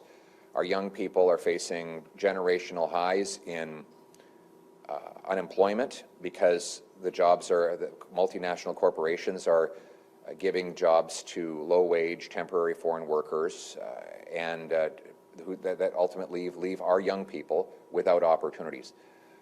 Our country is divided, and we're not able to integrate people at this pace. So in order to fix the problem, we've got to we need to put very hard caps on immigration levels. We need more people leaving than coming for the next couple of years. And we need, so our country can actually catch up. Our immigration policy should invite the right people in the right numbers in a way that puts Canada and Canadians first. Exactly. Well said. Pierre Poilievre. Finally saying his name right here after all these years. But great potential leader. And we'll be looking forward to more House of Commons, because look forward to that later in the month here when the House of Commons convenes again, and you'll have some debates happening between Mark Carney and Pierre. So we are looking forward to that happening. Okay. Decades of framing immigration solely in terms of economics has nearly collapsed our country. Yeah, and this is the whole thing, is that instead of our country actually producing something, we're not really producing anything. And a way to get the GDP up has been to bring immigrants into the country, which is doing nothing more than collapsing our economy. And we're now kind of the worst out of the G7 as far as our GDP. We're not producing hardly anything here. And then with the tariffs that Trump has hit us with, we're like in the doldrums here right now. Let's listen to this story. Some cultures are a lot more amenable to adaptation than others. And I think that part of the reason why it's so difficult to have a conversation about immigration with Canadians is because they're so squeamish about comparing, say, a Muslim from India versus a Hindu from India versus a Sikh from India. These are all different groups of people with different cultural habits and attitudes, and the discrepancies matter. That is right. Quit talking about me like that. I do not like that. But when you're framing it as multiculturalism, one culture is as good as the next, we legally can't really differentiate. We're not allowed to distinguish. And anytime I try and bring this up on Twitter, That's right. You get called a racist, just like I get called a racist, right? Just because you're talking, but I'm not talking about a particular race in particular. When I say immigration, I'm talking about everybody. But yeah, it's like, oh yeah, call the human rights, because they're talking about us and we don't like that. I have majority white people ranting about racism, and I can guarantee that these are not people who live in communities with new arrivals. They live in cushy communities. They are not exposed to the realities of mass importing the criminal underclass from failed nation states into Canada. And if I bring up problems that are specific to being female in dealing with bringing men in from countries that have literally no respect for women whatsoever, I'm also called a racist. Yeah, that's interesting that she says that, because that's part and parcel of the problem, is that the women are really the ones that are taking the beating on this whole situation, right? Because it seems like these guys that are coming into the countries have no respect for women, and they'll be grabbing them out on the street and attempting to essay them and all kind of stuff. And if any section of the population should be more upset about this whole thing, it should be the women, but women are more like, oh, well, it's, I don't know. They're just not saying a whole lot. Once in a while, you get a woman like this here that brings up those points. But, you hear about that over in the UK. UK's got a big problem with that. And, they're standing up and protesting about stuff like that. So that's what that whole story was about. And I would have to agree with her. And yeah, okay. Here's just a typical one here. This is in Ontario. Offender wanted after removing ankle bracelet. Oh, isn't that like DOA? Doesn't DOA have a ankle bracelet on there? But anyways, this dude here removed his ankle bracelet and is going AWOL. In other words, they can't find him. I don't know where he is now, but he's running loose somewhere in Canada now. It shouldn't be too difficult to find there with a face like that. But Zakira Ahmed is on. They're on Daher, 25-year-old, just a newbie in Canada, and unfortunately, this is what's coming into Canada. We've got people that are doing bad things, and then even if they do get locked up to some degree, in this case, he wasn't even locked up, but they let him out with an ankle bracelet, and he got rid of the ankle bracelet, and now he's wandering around somewhere in Canada. And of course, the women in Canada are worried about what's going to happen next. I don't know why he in particular got or was in jail for, but hey, elbows up, everyone. Great times here. We love it. Not so. Okay, what else is happening? What else are these guys doing here? You get these people coming in here, and they maybe have a job, maybe they don't have a job. I don't know, but they go into the liquor stores, and then they start loading up in the liquor stores and stealing all the booze and stuff like that. I think this is in Ontario, the Ontario Liquor Control Board store in Ottawa. This is newcomers spotted robbing one of the stores. We used to import quality people into this country, immigrants who worked hard, respected the law, and showed appreciation to the country that gave them a new life. Liberal immigration has ruined Canada.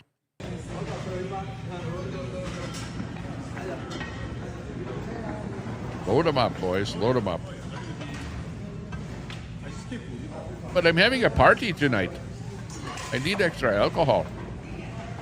Very good, very good. Let's go. Very nice. Great immigration job, Liberals. Great. 100%. We need more of this going on right across the whole country. Not. But this is how sad it's gotten to where people are just loading them up like that, And I'm not making this stuff up. And you guys are going, oh, Tommy Temper, but you're racist showing stuff like that. Was that racist? Am I being racist just showing what's going on? Educating you as to what's going on? And here's, you hear about real GDP per capita growth. And this is all different countries of the world. Different countries of the world, okay? GDP. You've got Poland there, Turkey near the top, all kind of countries in there. USA is the green one right there at 15% or something. This is GDP. Now let's look where Canada is on the graph here. Oh my God, I don't see Canada yet. Where is it? Where is it? Oh, it's way down at the bottom. Holy shit. 1.4%. We're like, let's see. The only one worse than us on the graph is Luxembourg. Like, really, honestly, bringing a whole bunch of people into your country does not do a whole hell of a lot for your GDP. You know, what you want to do is you want to bring money. You want to bring the money into your country, and you want to create jobs with the money. But what's been happening is the money has actually been leaving Canada, heading for the United States, and we're being hard done by here in Canada. So if you think we're in good shape in Canada, we are absolutely not. This is looking absolutely ridiculous. I'm starting to sound like Mark Nixon there now. And now for the report. Then here's the jobs report. The jobs report is not looking good either here. Or no, this isn't the jobs. This is the net immigration. Net immigration from 1952 to 2023. And you can see right by my head there, here's since Trudeau took over, the Liberals took over, and check out where that graph is going there. Holy shit. Look at that. It's almost a vertical climb there. And there's so many millions of immigrants coming into the country there that the graph has gone right off the scale there. Unbelievable. And I'm not bullshitting you when I'm talking about too much. At what point do you say there's too much immigration? Where on any kind of a graph do you think something would be reasonable? You know, if things are going along and la-di-da-di-da, you've got enough housing for the people to live in, and you've got enough jobs for the people, everyone to have a job, and you've got room in your healthcare system, great. But when you flood the whole country with too many people, that's what the graph looks like. And all I can say is shame on Justin Trudeau and now on Mark Carney, because Mark Carney is doing absolutely nothing to stop that influx of immigrants. That's the point. That's what the show's all about. And it's not only my show. It's not only me bullshitting about this here tonight, but it's lots of other people. Here's Australians. Australians are done clowning around, and they're actually doing the thing there too, where they're having lots of protests and stuff like that. This is one of the protests in Australia.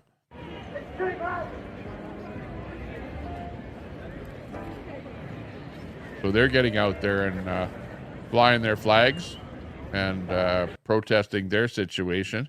So you ask yourself, why is this? What the hell happened that all of a sudden a whole bunch of countries started taking in way too many people? What caused that?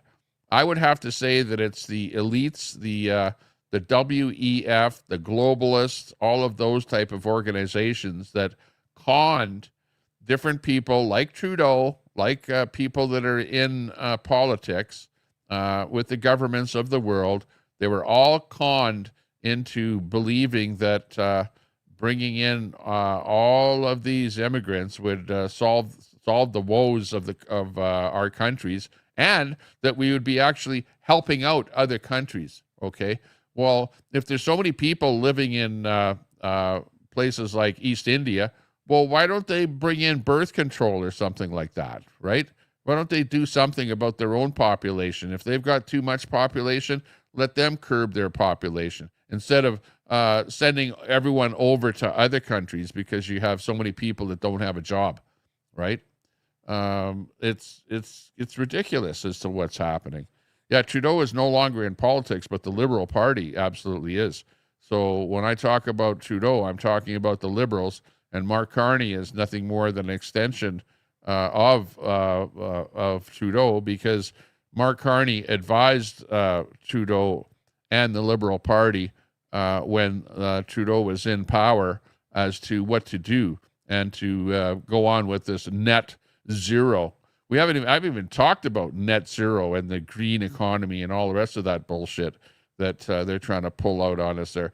In fact, if you listen carefully to everything that Mark Carney announces, it's always peppered with something green, something about the climate, something about how our energy is going to be decarbonized and we're going to be able to sell stuff to other countries that are net zero, like Germany, or whatever. The Europeans, Canada is more European than even the Europeans. So, but no, now the citizens are rebelling. We're rebelling against Carney, against his carbon tax, against the net zero. We're rebelling against the immigration levels that are far too much. We're being inundated with too many people. And hey, you're seeing other countries are exploding, right? And where they're protesting, like you see here. The protests haven't started in Canada yet, right? But you wait and see what's going to happen, because you've got a lot of people that are pissed off at what's going on, and they've just been sitting there watching. But it's sort of like you're the frog in the boiling water, right? And the water is heating up right now, and all of a sudden you're starting to realize that, holy shit, you better do something or else you're going to boil. You better get the hell out of that boiling pot. So that's where we're at here. Canada is not yet in that protest phase yet, but as I was showing you, a lot of other countries already are. Let's see. Here's this deal here. New France 24 documentary chronicles the U-turn in Canadian attitudes towards immigration. Yeah, attitudes are changing in Canada here. And I'll show you this clip here about what things are like here in Canada and how things are changing in Canada. Stand by with this clip here. Watch this. Things are changing. Asian communities are particularly targeted and are the subject of widely shared campaigns on social media.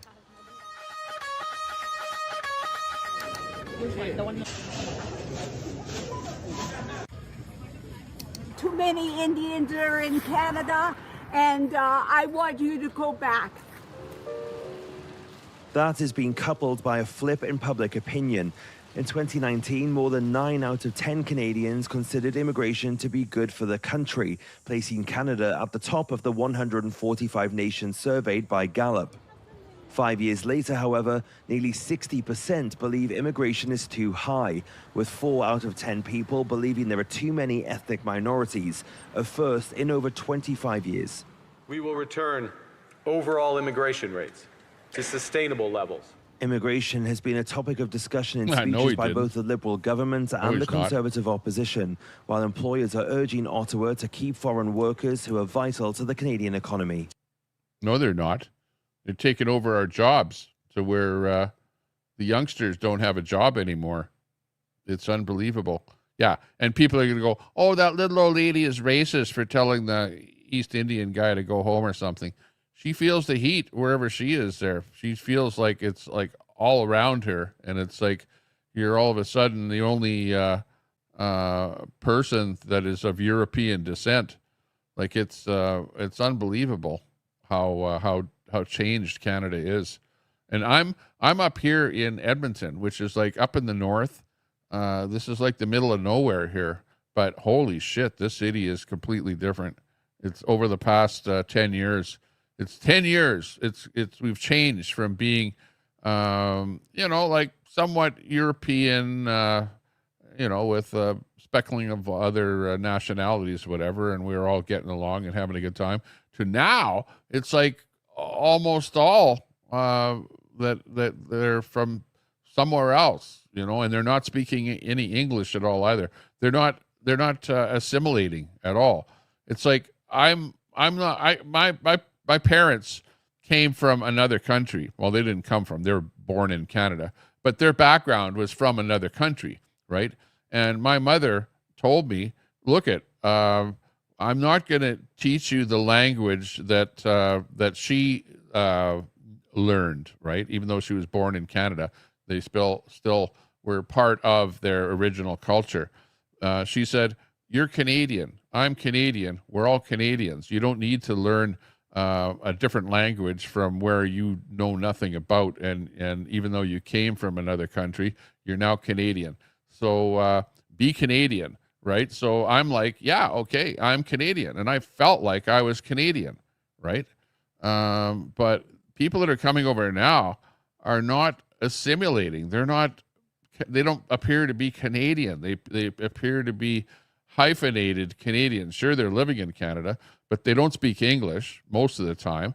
They have their own cultures, their own wardrobe. They're wearing, burqas, letterbox burqas, and all kind of stuff like that. That you don't look at that and go, oh, that's a local person. No, you look at that and you go, oh, where's that person from? Saudi Arabia or something like that. So they're obviously not turning into like a westernized Canadian at all, but they're just coming here with their own culture and then putting their own culture onto us. They're now you've got Muslims that are tying up traffic and wanting to pray in the middle of the street. Now, why would, and think about that. Why would people want to pray in the middle of the street? Because they want you to know that they're here, right? And they want to disrupt your life in order to show you that they're here and that they're going to do what they want to do. And that's why you've got in Quebec, where they've come up with this thing where they want to make it illegal to pray in public, right, in order to get rid of that problem happening, because they don't like the Muslims praying in the middle of the street and disrupting traffic. And, I don't care if you're Muslim. That's, none of my concern. And I don't care if you want to pray. Go ahead and pray. Go and pray somewhere where you want to pray. But you don't need to do it in front of me. You don't need to do it on the street. You don't need me to stop my car from driving down the road because you want to pray. And I especially don't want to hear coming over loudspeakers at 2:00 in the morning, la la la la la la la la la la la, and Muhammad this and Muhammad that, like, come on. This, if you're going to come to a place like Canada, at least stick with, melting in. But the government doesn't like this melting pot thing. They like the mosaic thing, where it's like, oh yeah, we'll even pay millions of dollars to people to support the fact that they're multicultural and they're from another country and whatever, and allow them to do whatever the heck they want, which ends up disrupting life in the country that they come to. So yeah, it's not a good situation, Dean, not a good situation. Yeah, I'm not doing anything there, Dean. So don't talk about employee base, because I don't have employees. I'm like at the point where I'm relaxing in life here now. Okay, so I don't hire immigration or immigrants for anything here at the moment. Okay, so but yeah, Herman the Tosser. They said to me, in my country, we will kill you. I was shocked. And then they said, we want to do the same now that we're in your country. Very powerful. Yeah, exactly. I hear what you're saying there, Herman. Yeah, travel to other countries. Like, Dean, I like what you're saying, but I would bet that you have never traveled to another country, okay? For example, I've traveled to Morocco. Morocco is an Arab country with Muslims in Morocco. Okay, I think they were Canadian girls, traveled to Morocco. They were hiking in the Atlas Mountains, okay? And when they went to their little campsite in their tent late at night, they were followed by a group of men, and they were killed, and everything was stolen from them, and that was it. They're gone. So go over to other countries and see how you're treated in other countries before you start talking about what people are enjoying, what people are doing when they come over here. Because when you go over to other people's countries, you're not treated very well at all. I'll tell you right now. When I was in Algeria, I was walking down the main street in Algiers, and some guy punched me right in the stomach as I was walking down the street. Why? Because I was white. No other reason. No other reason. He thought that I was from France, and France at one time had taken over Algeria, or that part of North Africa, and they just generally don't like white people. Okay, so you put yourself at risk just plain traveling to other countries, that you might get beat up walking down the street, right?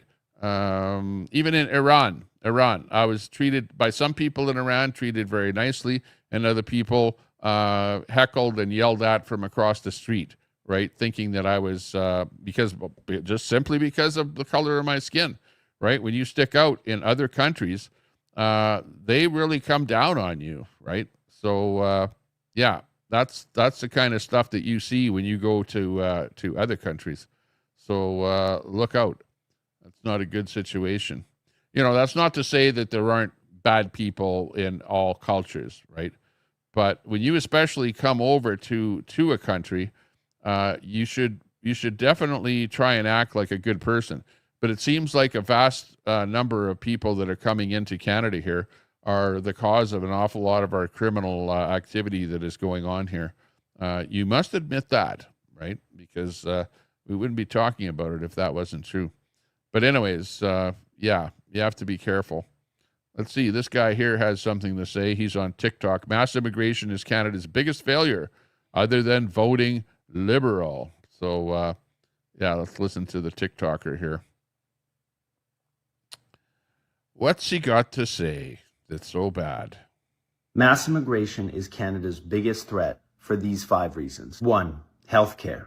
Let's face it, Canada's healthcare system is buckling under the strain of mass immigration. Politicians frequently tout immigration as a solution to filling skilled labor gaps, including in healthcare.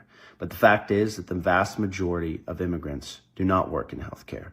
In fact, over 96% of them do not. According to data from the Canadian Institute of Health Information from 2013 to 2023, Canada welcomed over 4 million immigrants. Yet less than 3.6% of them ended up working in healthcare. This is why over 15,000 Canadians died waiting for healthcare in 2023 to 2024, waiting for diagnostic scans, surgeries, and the care they desperately needed. To make matters worse, the Liberal government recently added the Parents and Grandparents program, allowing the sponsorship of foreign parents and... Yeah, they just came up with this idea here. Sponsor your parents and grandparents now that you're here, now that you're the 25-year-old or 22-year-old or student or whatever, if you've, legally come into Canada. Well, you may as well sponsor your parents and grandparents to come over, who probably will not have a job, probably will apply for welfare or something while they're here, and probably be a burden on the taxpayers as far as supporting them and having a place for them to live, and also a burden on the taxpayers for health care. But the Liberals, they don't care. The Liberals need votes. And guess what?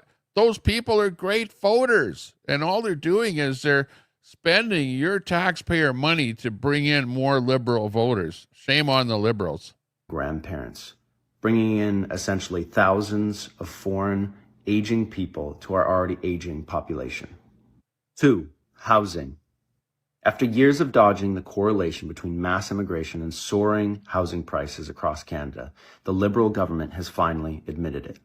With Stats Canada and IRCC's latest report clearly showing how housing prices have soared as high as 21% in cities like Vancouver, Toronto, and Montreal, thanks to the millions upon millions of foreigners we've been welcoming into this country every year.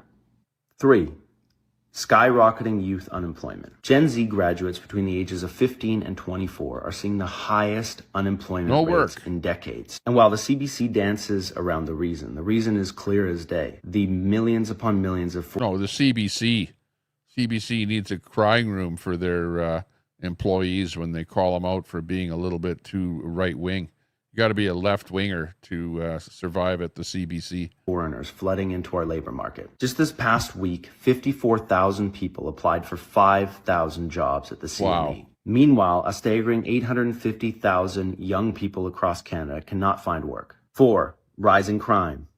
It's no secret that Brampton and Mississauga, both located within the regional municipality of Peel, have some of the highest immigrant populations. But the lefties will tell you, oh no, violent crime is actually down. They'll find some kind of statistic for some city somewhere in the middle of nowhere where crime is down. Crime is up. And why is it up? Because immigration is up, and a lot of the immigrants that they're bringing up are criminals. In the country, with over 50% of Peel's population being foreign-born. It's also no secret that the Peel Regional Police have stated that the region may have the highest per capita rate of stolen vehicles in Ontario. Oh my God, the police are actually telling us Canadians, leave your keys at your front door and leave your front door unlocked so that when the car thieves come around, they can just open your front door, grab the keys without actually, breaking your door in and causing any kind of commotion with you and shooting you in the head for trying to protect your vehicles and your house. Like, really, honestly, that's how bad it's gotten in Canada. With a 145% increase in auto theft since 2020 and over 1,400 carjackings recorded in Brampton and Mississauga in 2024 alone.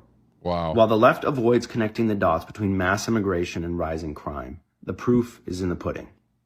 Not to... how can anyone, like the good ones in our chat are like Dean Wall and, the rest of the lefties there that don't see any of this at all. It's like, yeah, well, so what? So what if there's a bunch of criminals, One day you'll be walking down the street and you'll get robbed, and then you'll think twice about what's going on. Mention the 500,000 people currently in Canada on expired visas, a number that's soon to be 5 million. Yeah. Let's be clear. Yeah, you bring them in on these visas, and then the visas expire, and then they don't leave the country. That's what's happening.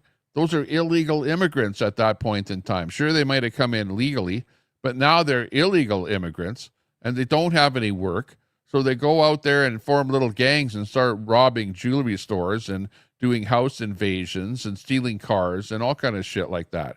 And all we can do is just lay back and go, great job, liberals. Please don't do that. And you know what the liberals do? Nothing. They keep on doing the same thing because for them, it's a cheap vote. It doesn't cost them anything, right? While they're in power, they make the laws. They decide who comes in and who stays and who gets booted out. And for them, they need more voters. The moment your visa or permit expires, you are in the country unlawfully. 5. The erosion of Canada's long-held values, culture, and social cohesion. Canada was founded... Yeah, we don't have any culture.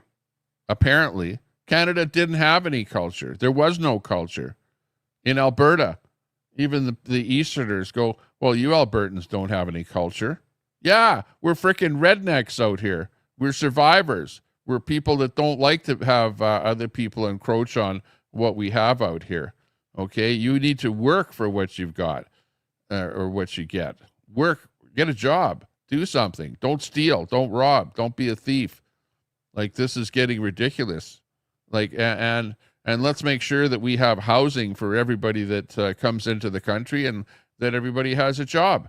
Don't just keep bringing people in more and more and more and more and more, even though there's no work for anybody and nowhere to live. That's just plain insanity. On Christian and Western principles. And now with the literal demographic replacement taking place, with 1 in 4 people in Canada being foreign-born, we're seeing the social fabric of our society unraveling before our eyes. Taking away our once high-trust society with the importation of foreign conflicts and cultures that aren't compatible with... Oh, man. How about that? We haven't even gotten into that at all. Where's Brett? Where's Brett?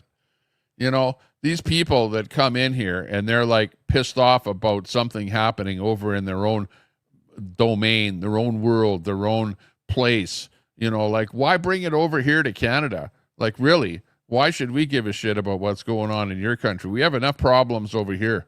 You don't need to be blocking our roads and burning our flag. They come over here and burn our Canadian flag, and then they want us to feel sorry for what their situation is. Come on. Get the hell, I'm not going to say get the hell out. I'm not going to be that rude, but why are you even here? Like, go over to where you came from, fight your own war over where you're at, and leave me out of the situation. If you're going to parade down my street, at least allow me to walk on the sidewalk while you parade in the middle of the street and block traffic, instead of surrounding me and chasing me down the street because you think that I'm somebody that I'm not. It's crazy. Western democratic ones. Canada, it's time to demand an end to mass immigration before it's too late. There you go. So I would have to absolutely agree with that gentleman, a TikToker, and he pretty much has it down right. It's sad where we're at here. Ron Volts. Hey, there's Ron Volts in there. CJ and Ron Volts, dedicated to you out there. Thanks a lot for the super chats there. Do appreciate that. Seems like the same thing that the Americans were saying. The problem was with immigration and everyone was feeling sorry for them. Yeah, well, the lefties are feeling sorry for the immigrants, and they're calling those people that are calling them out, like me, a racist. So, yeah, I don't care. You know, call me a racist. Call me whatever the hell you want. I don't care. But that's not going to stop me from saying the truth, right? You just don't like to hear the truth. That's all. And you think that somebody that's telling you the truth is somehow somebody that you can call a name. But you know what? At the end of the day, you can call names all day long. Remember the old thing in the schoolyard? Sticks and stones will break my bones, but names will never hurt me. Well, names will never hurt me. You know, you're going to have to do more than that. Christina W. coming in from the trucker side of things. Good to see you. How's the immigrant truckers over there? You running into any of them on the road there? Any flip-floppers there doing stuff that they shouldn't be doing? Yeah. But anyways, let's get on to more of it here. Yeah. What are they actually doing when they come in here? Welcome to liberal Canada here. This is craziness that's going on here. Oh my gosh. Here we see a immigrant. And why is it that they're doing this kind of stuff all over the place? Here's an immigrant. Delivery driver is caught on camera relieving herself in front of customers' homes just moments after dropping off their packages. Oh my God. So she dropped off their package and then she dropped a Luigi in their yard there. Oh my God. What's the matter with people? Oh, girl, come on. We know you got to go. Why don't you, if you got to go like that and you're got diarrhea or whatever, carry a little pot or something in your delivery truck or something so you don't have to be dropping a cool Luigi there in the customer's yard there. Oh, my God. Delivery driver is caught on camera relieving herself in front of customers' homes just moments after dropping off their packages. A delivery driver for Amazon can't seem to hold it in. A woman is seen about... Oh, man. That's craziness there going on. Unbelievable. Let's see here. Well, actually, I don't want to watch it, but yikes. Then she's going to go home to her hubby there for a little bit of fun later. Yeah, well, that's the kind of stuff that's happening. And I'm not making this up. That's the wacky part here. It says Carney, Trump, immigration, and wacky news. Well, that's sort of into the immigration and wacky news part there. That one. Here's Jasmine Lane. Jasmine Lane. She used to work with mainstream media, and now she's on her own in the podcaster or a YouTuber like myself, but she's very famous. Jasmine Lane. Let's see what her take on this whole thing is here. Let's pop her in here. You got to sub up to Jasmine Lane, L-A-I-N-E. You want to know why Canada has shown some growth that looks promising when it comes to GDP?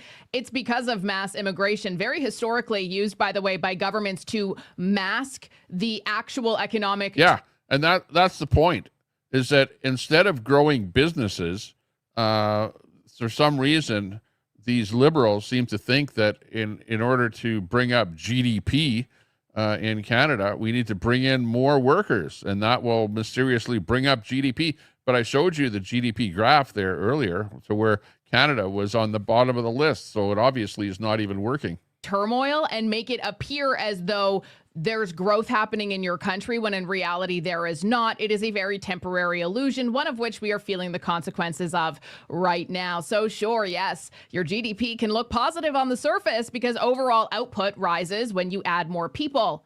Duh.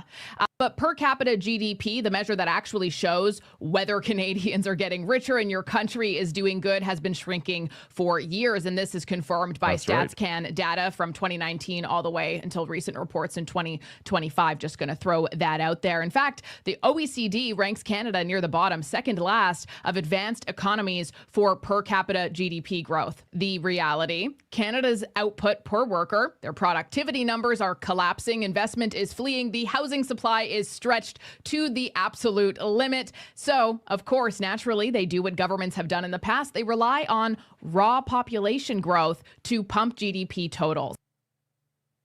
Yeah, that's it. Raw population growth. And that's been the ploy of the Liberals for ever since Trudeau was elected. And it carries on with Carney. Carney's not doing anything about the mass immigration that's happening either. So I don't know what's going to stop it. I think that we need either to change government, but we're not having an election anytime soon unless somehow there's a confidence vote called at the House of Parliament here pretty quick. Or we have protests. We need to, maybe the people of Canada need to protest against this mass immigration thing that's happening. And in fact, yeah, it's happening all over the world. In Australia, UK, Germany, you name it. A lot of these overpopulated countries are getting into where the populations are now protesting. So look for that to be happening. I predict that there are going to be protests going to be happening here in Canada. And if anything happens here locally in my city, I will actually go out to the protest and get the video camera going and show you what's happening. The Right Blend is also in on the scene here with his take on what's happening. He was giving us the info on the convoy people that were going and being taken to court, that sort of thing. Really great guy for on what's going on over there. But let's hear what the Right Blend has to say about the situation. Everybody with a brain knows that Canada's economy is falling behind, and everybody with a brain knows that Canada's immigration system is completely out of control.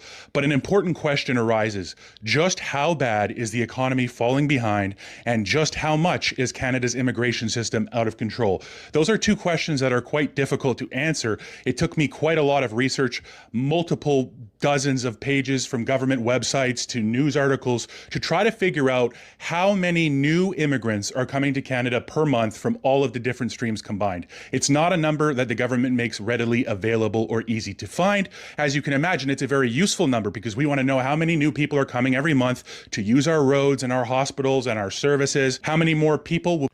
I heard a number, and you know what the number was? Not per month, but per day. And the number was 3,000 in Canada. 3,000 per day coming in on airplanes all over the country. Like, the number is ridiculous. I don't know. I would just say that's a ballpark number. But, you know, the government is not actually releasing the details to us because the number is so high, it would floor you. But the number that I heard, if you're talking about millions of people coming in, 1 million, let's say in a year or whatever, hey, you got to be up to 1 or 2 million people. You're looking at 3,000 people a day. Like, it's absolutely ridiculous. Unbelievable. Will be competing per month for fewer and fewer jobs? These are all very important questions that we need answered so that we can plan for the future and understand exactly the situation the country is in. And I have done the research to proffer a very reasonable estimate of how many people I think are coming per month. Look in the comments down below and follow the link to my YouTube so you can see the video for yourself and decide if it's too much. Being informed when the government blows smoke in your face is the most important part of the equation. You need to know as a voter exactly what's going on. And if you don't have the data, you don't have the facts, you can't make a decision. But here are the facts. Look down below. Okay, there you go. Well, he didn't say, but he's wanting you to go to his YouTube channel there and check it out. I don't know. I think we're in trouble, and somebody's got to do something about it. But unfortunately, we're in a situation where nobody means is more really job doing competition anything about against it. Canadians. That means fewer jobs available and smaller paychecks. 2, healthcare. Emergency rooms are packed. Wait times are up to 14 hours. Mass migration has destroyed Canada. Here are the 5 ways that happened and how 1BC is going to fix it. 1, wages and jobs. More foreign workers means more job competition against Canadians. That means fewer jobs available and smaller paychecks. 2, healthcare. Emergency rooms are packed. Wait times are up to 14 hours and dozens have even shut down. 1 million British Columbians don't even have a family doctor. 3, traffic. Roads are flooded with commuters and bridges grind to a halt. 4, housing. Millions of newcomers compete against Canadians for homes. Rent prices soar and square footage shrinks. 5, cultural degradation. As we import more foreigners, Canada becomes less Canadian. Crowds chant death to Canada. English and French are cast aside. Our flag is burned. The serenity of life in Canada that we once knew has been destroyed. Our immigration policy has been a disaster, but it doesn't have to be this way. Here are the 4 fixes. 1, an immediate suspension of immigration into Canada. 2, a full stop on all visa renewals. 3, the deportation of all individuals who are not lawfully in our country. If you aren't a Canadian citizen or a permanent resident, you have to go home.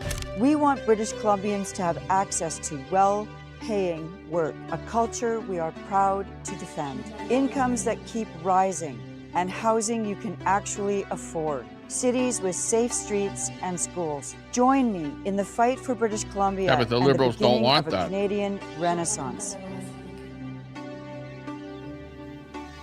But anyways, that's a political ad there for 1BC, which I believe is a conservative, the new conservative offering in British Columbia, provincial political party. But that says it all in a nutshell right there, you know. And like people have been hiding. They've been hiding for the last, 10 years. And in fact, Trudeau even made it so that if you even spoke about immigration, that you were a racist, and you felt like you were a racist. And on my show here, early on in my show, I didn't talk about it, and I purposely didn't talk about it because I was afraid that people would be calling me a racist, because Trudeau told people that anybody that talks about immigration is a racist. So all I can say is shame on Trudeau, shame on anybody out there that is going to call anybody a racist for calling out the fact that the immigration system, as administered and set up by the Liberals, is absolutely failing and is causing Canada to turn into a third world country. I hate to say it, like it's really hurting us really badly, and if that doesn't say it all, I don't know what does. Here's somebody else that has more to say about that. We've got a bunch of little stories like this. Let's hear from another person here on immigration. I will throw garbage on the road. I pay my taxes. The government has hired sanitation workers. They should do their job.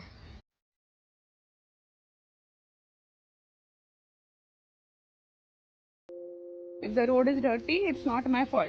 It is the sanitation worker and the government who's not cleaning it 24/7.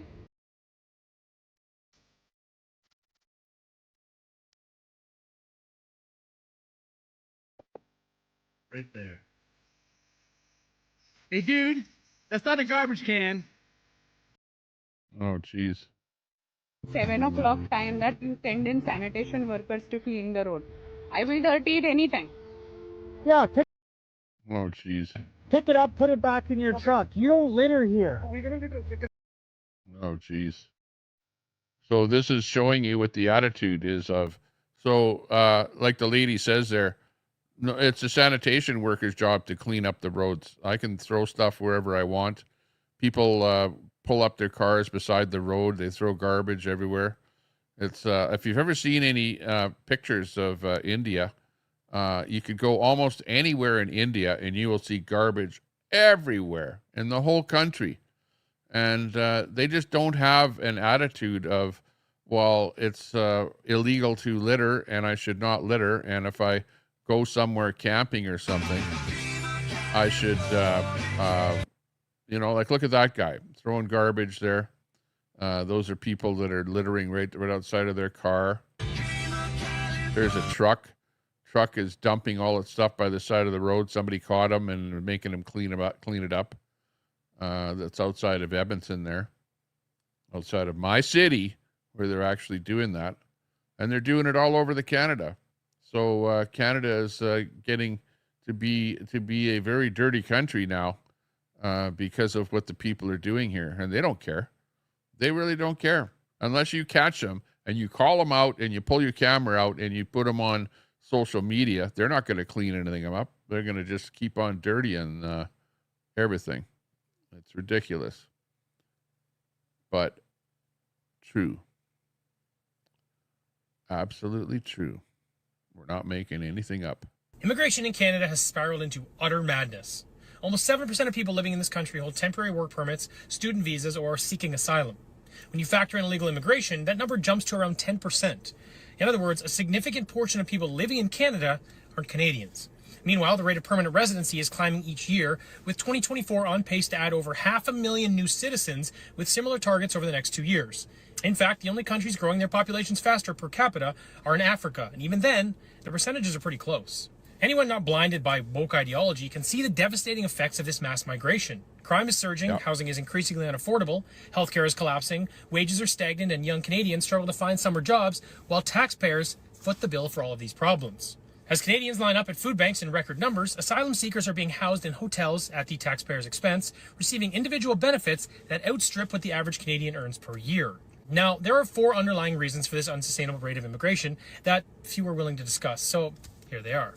First, government social programs like the Canada Pension Plan are essentially a pyramid scheme dependent on age demographics. With Canadian birth rates below replacement levels, the government is importing a new tax base from developing countries to keep these programs alive. 2, this so-called cultural enrichment actually leads to a fragmented society, making it easier for government to not only manipulate and control us, but also implement egregious policy. While citizens bicker over group grievances, they fail to recognize the state as the true source of their problems. Third, the government is colluding with transnational criminal organizations, including the Sinaloa cartel and Chinese narco groups, for political and financial gain. The evidence is abundant, and this corrupt... We haven't even talked about that. The fentanyl crisis, which Trump is really pushing for Canada to do something, because what has happened is you have gangs, cartels that have moved in here from South America, from Mexico, from China, and other countries, and they're bringing in the base precursors for the fentanyl and meth and things like that. And they've got labs, super labs that are being built up here in Canada, where they're actually manufacturing the product, and then they're shipping it because of lax border crossings and controls at the borders and stuff like that. Alliance thrives in... They're shipping the product into the States, into Australia, and into lots of other places in the world where it's being manufactured in Canada. And the proof is in the pudding. You know what? The government is closing its eyes to this and going, oh, yeah, but they're only catching 1% at the border, Yeah, but the rest of it is going through because they're hardly catching any at all. Where do you think all this fentanyl is coming from that you see on the streets of Canada? And we see it everywhere, right across Canada. I could walk out of my house here and I could walk 1 block from where I live, and I could video you somebody that's stooped over high on fentanyl or methamphetamine or some kind of an illegal narcotic like that. And literally, there are literally thousands of people that are like all over the city here doing stuff like that. And those are the people that are breaking in, stealing stuff, lighting buildings and places on fire, dumpsters on fire that catch buildings on fire, just causing a lot of mayhem. And they need treatment. They don't need more drugs. And that's a liberal government, again, that is allowing open fentanyl use, open hard drug use on the streets in Canada, in my city right here.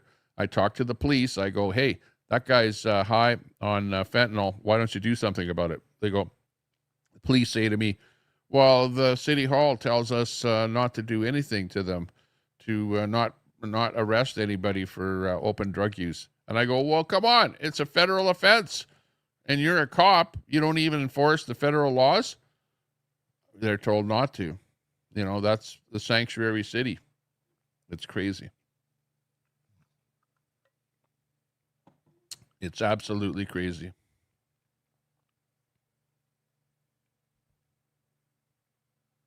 A diverse population, as any criticism can and has been dismissed as racist or xenophobic. And finally, the government can obscure the reality of Canada's declining productivity and stagnant wages by artificially inflating GDP through mass migration rather than genuine economic growth. But make no mistake, when total debt is considered without subtracting non-liquid assets like CPP, Canada's debt to GDP ratio plummets to 26th out of 32 countries. Now, I want to be clear about something here because people are often quick to conflate these things when they hear information that does not really comport with their narrative. This has nothing to do with any particular race, religion, culture, or ethnicity. This has to do with the well-being of Canada for Canadians, a country that is already the most diverse in the world. So it's time to shed the illusion that this government's actions are motivated by altruism.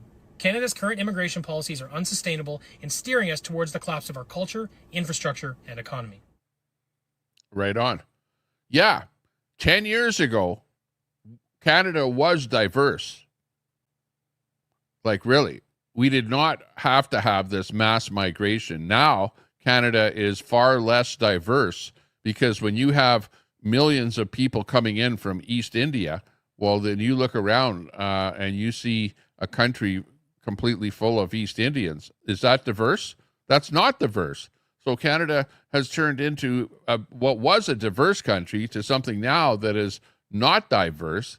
And you even see cities like Brampton, for example, that is probably mostly East Indian there now. And Mississauga and other places in Ontario there where a whole bunch of people of that certain nationality have settled. And now you could say that it's Little India in there now. Like it's gotten to the point where it's absolutely ridiculous. We're not as diverse Immigration as we in used Canada to be. has spiraled into... And we needed to do something about that, honestly. Okay, well, I could go on and on and on and on here. We could go on forever. But this was my little show for today, and I just wanted to spout off about what was happening with life here in Canada. And it is not as we knew it in the past. Things have changed, and I seems like I'm the only real Canadian left here in Canada, and everyone else is a hyphenated Canadian and is wearing his own colors from his own country and flying his own flag from his own country and burning our Canadian flag. And and I'm the only one crying about it. Well, there are a few people, as you saw there, that are crying about it, but we're getting sick and tired of the situation, and we have to do something about it. So stick with us, watch for the next program, and other than that, we're trying to tell you the way it is, and this is the way I see it, and hopefully I don't get thrown in jail. Then please, you over there in the UK, if we've talked about the UK, don't send the cops over here and try and arrest me, okay? Appreciate that. But anyways, take care, stay out of trouble, and keep a stiff upper lip.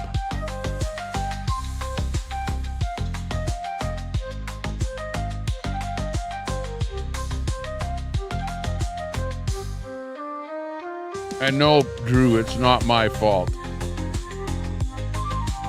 Might be funny, but it's not my fault.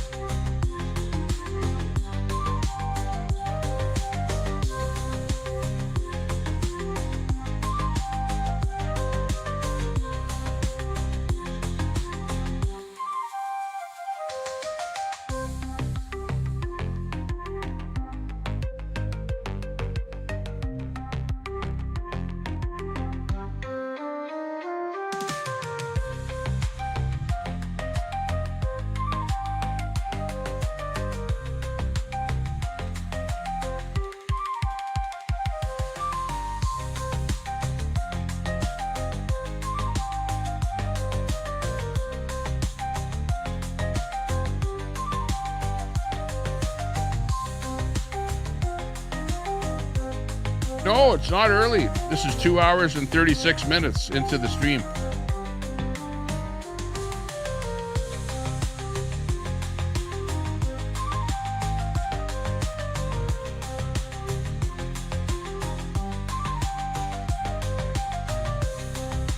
I have to take a break. And the easiest way to take a break is to shut the stream down. But really, it's pretty sad. I would actually, after my watching all of that, right, Sass, it's pretty depressing. It's really depressing.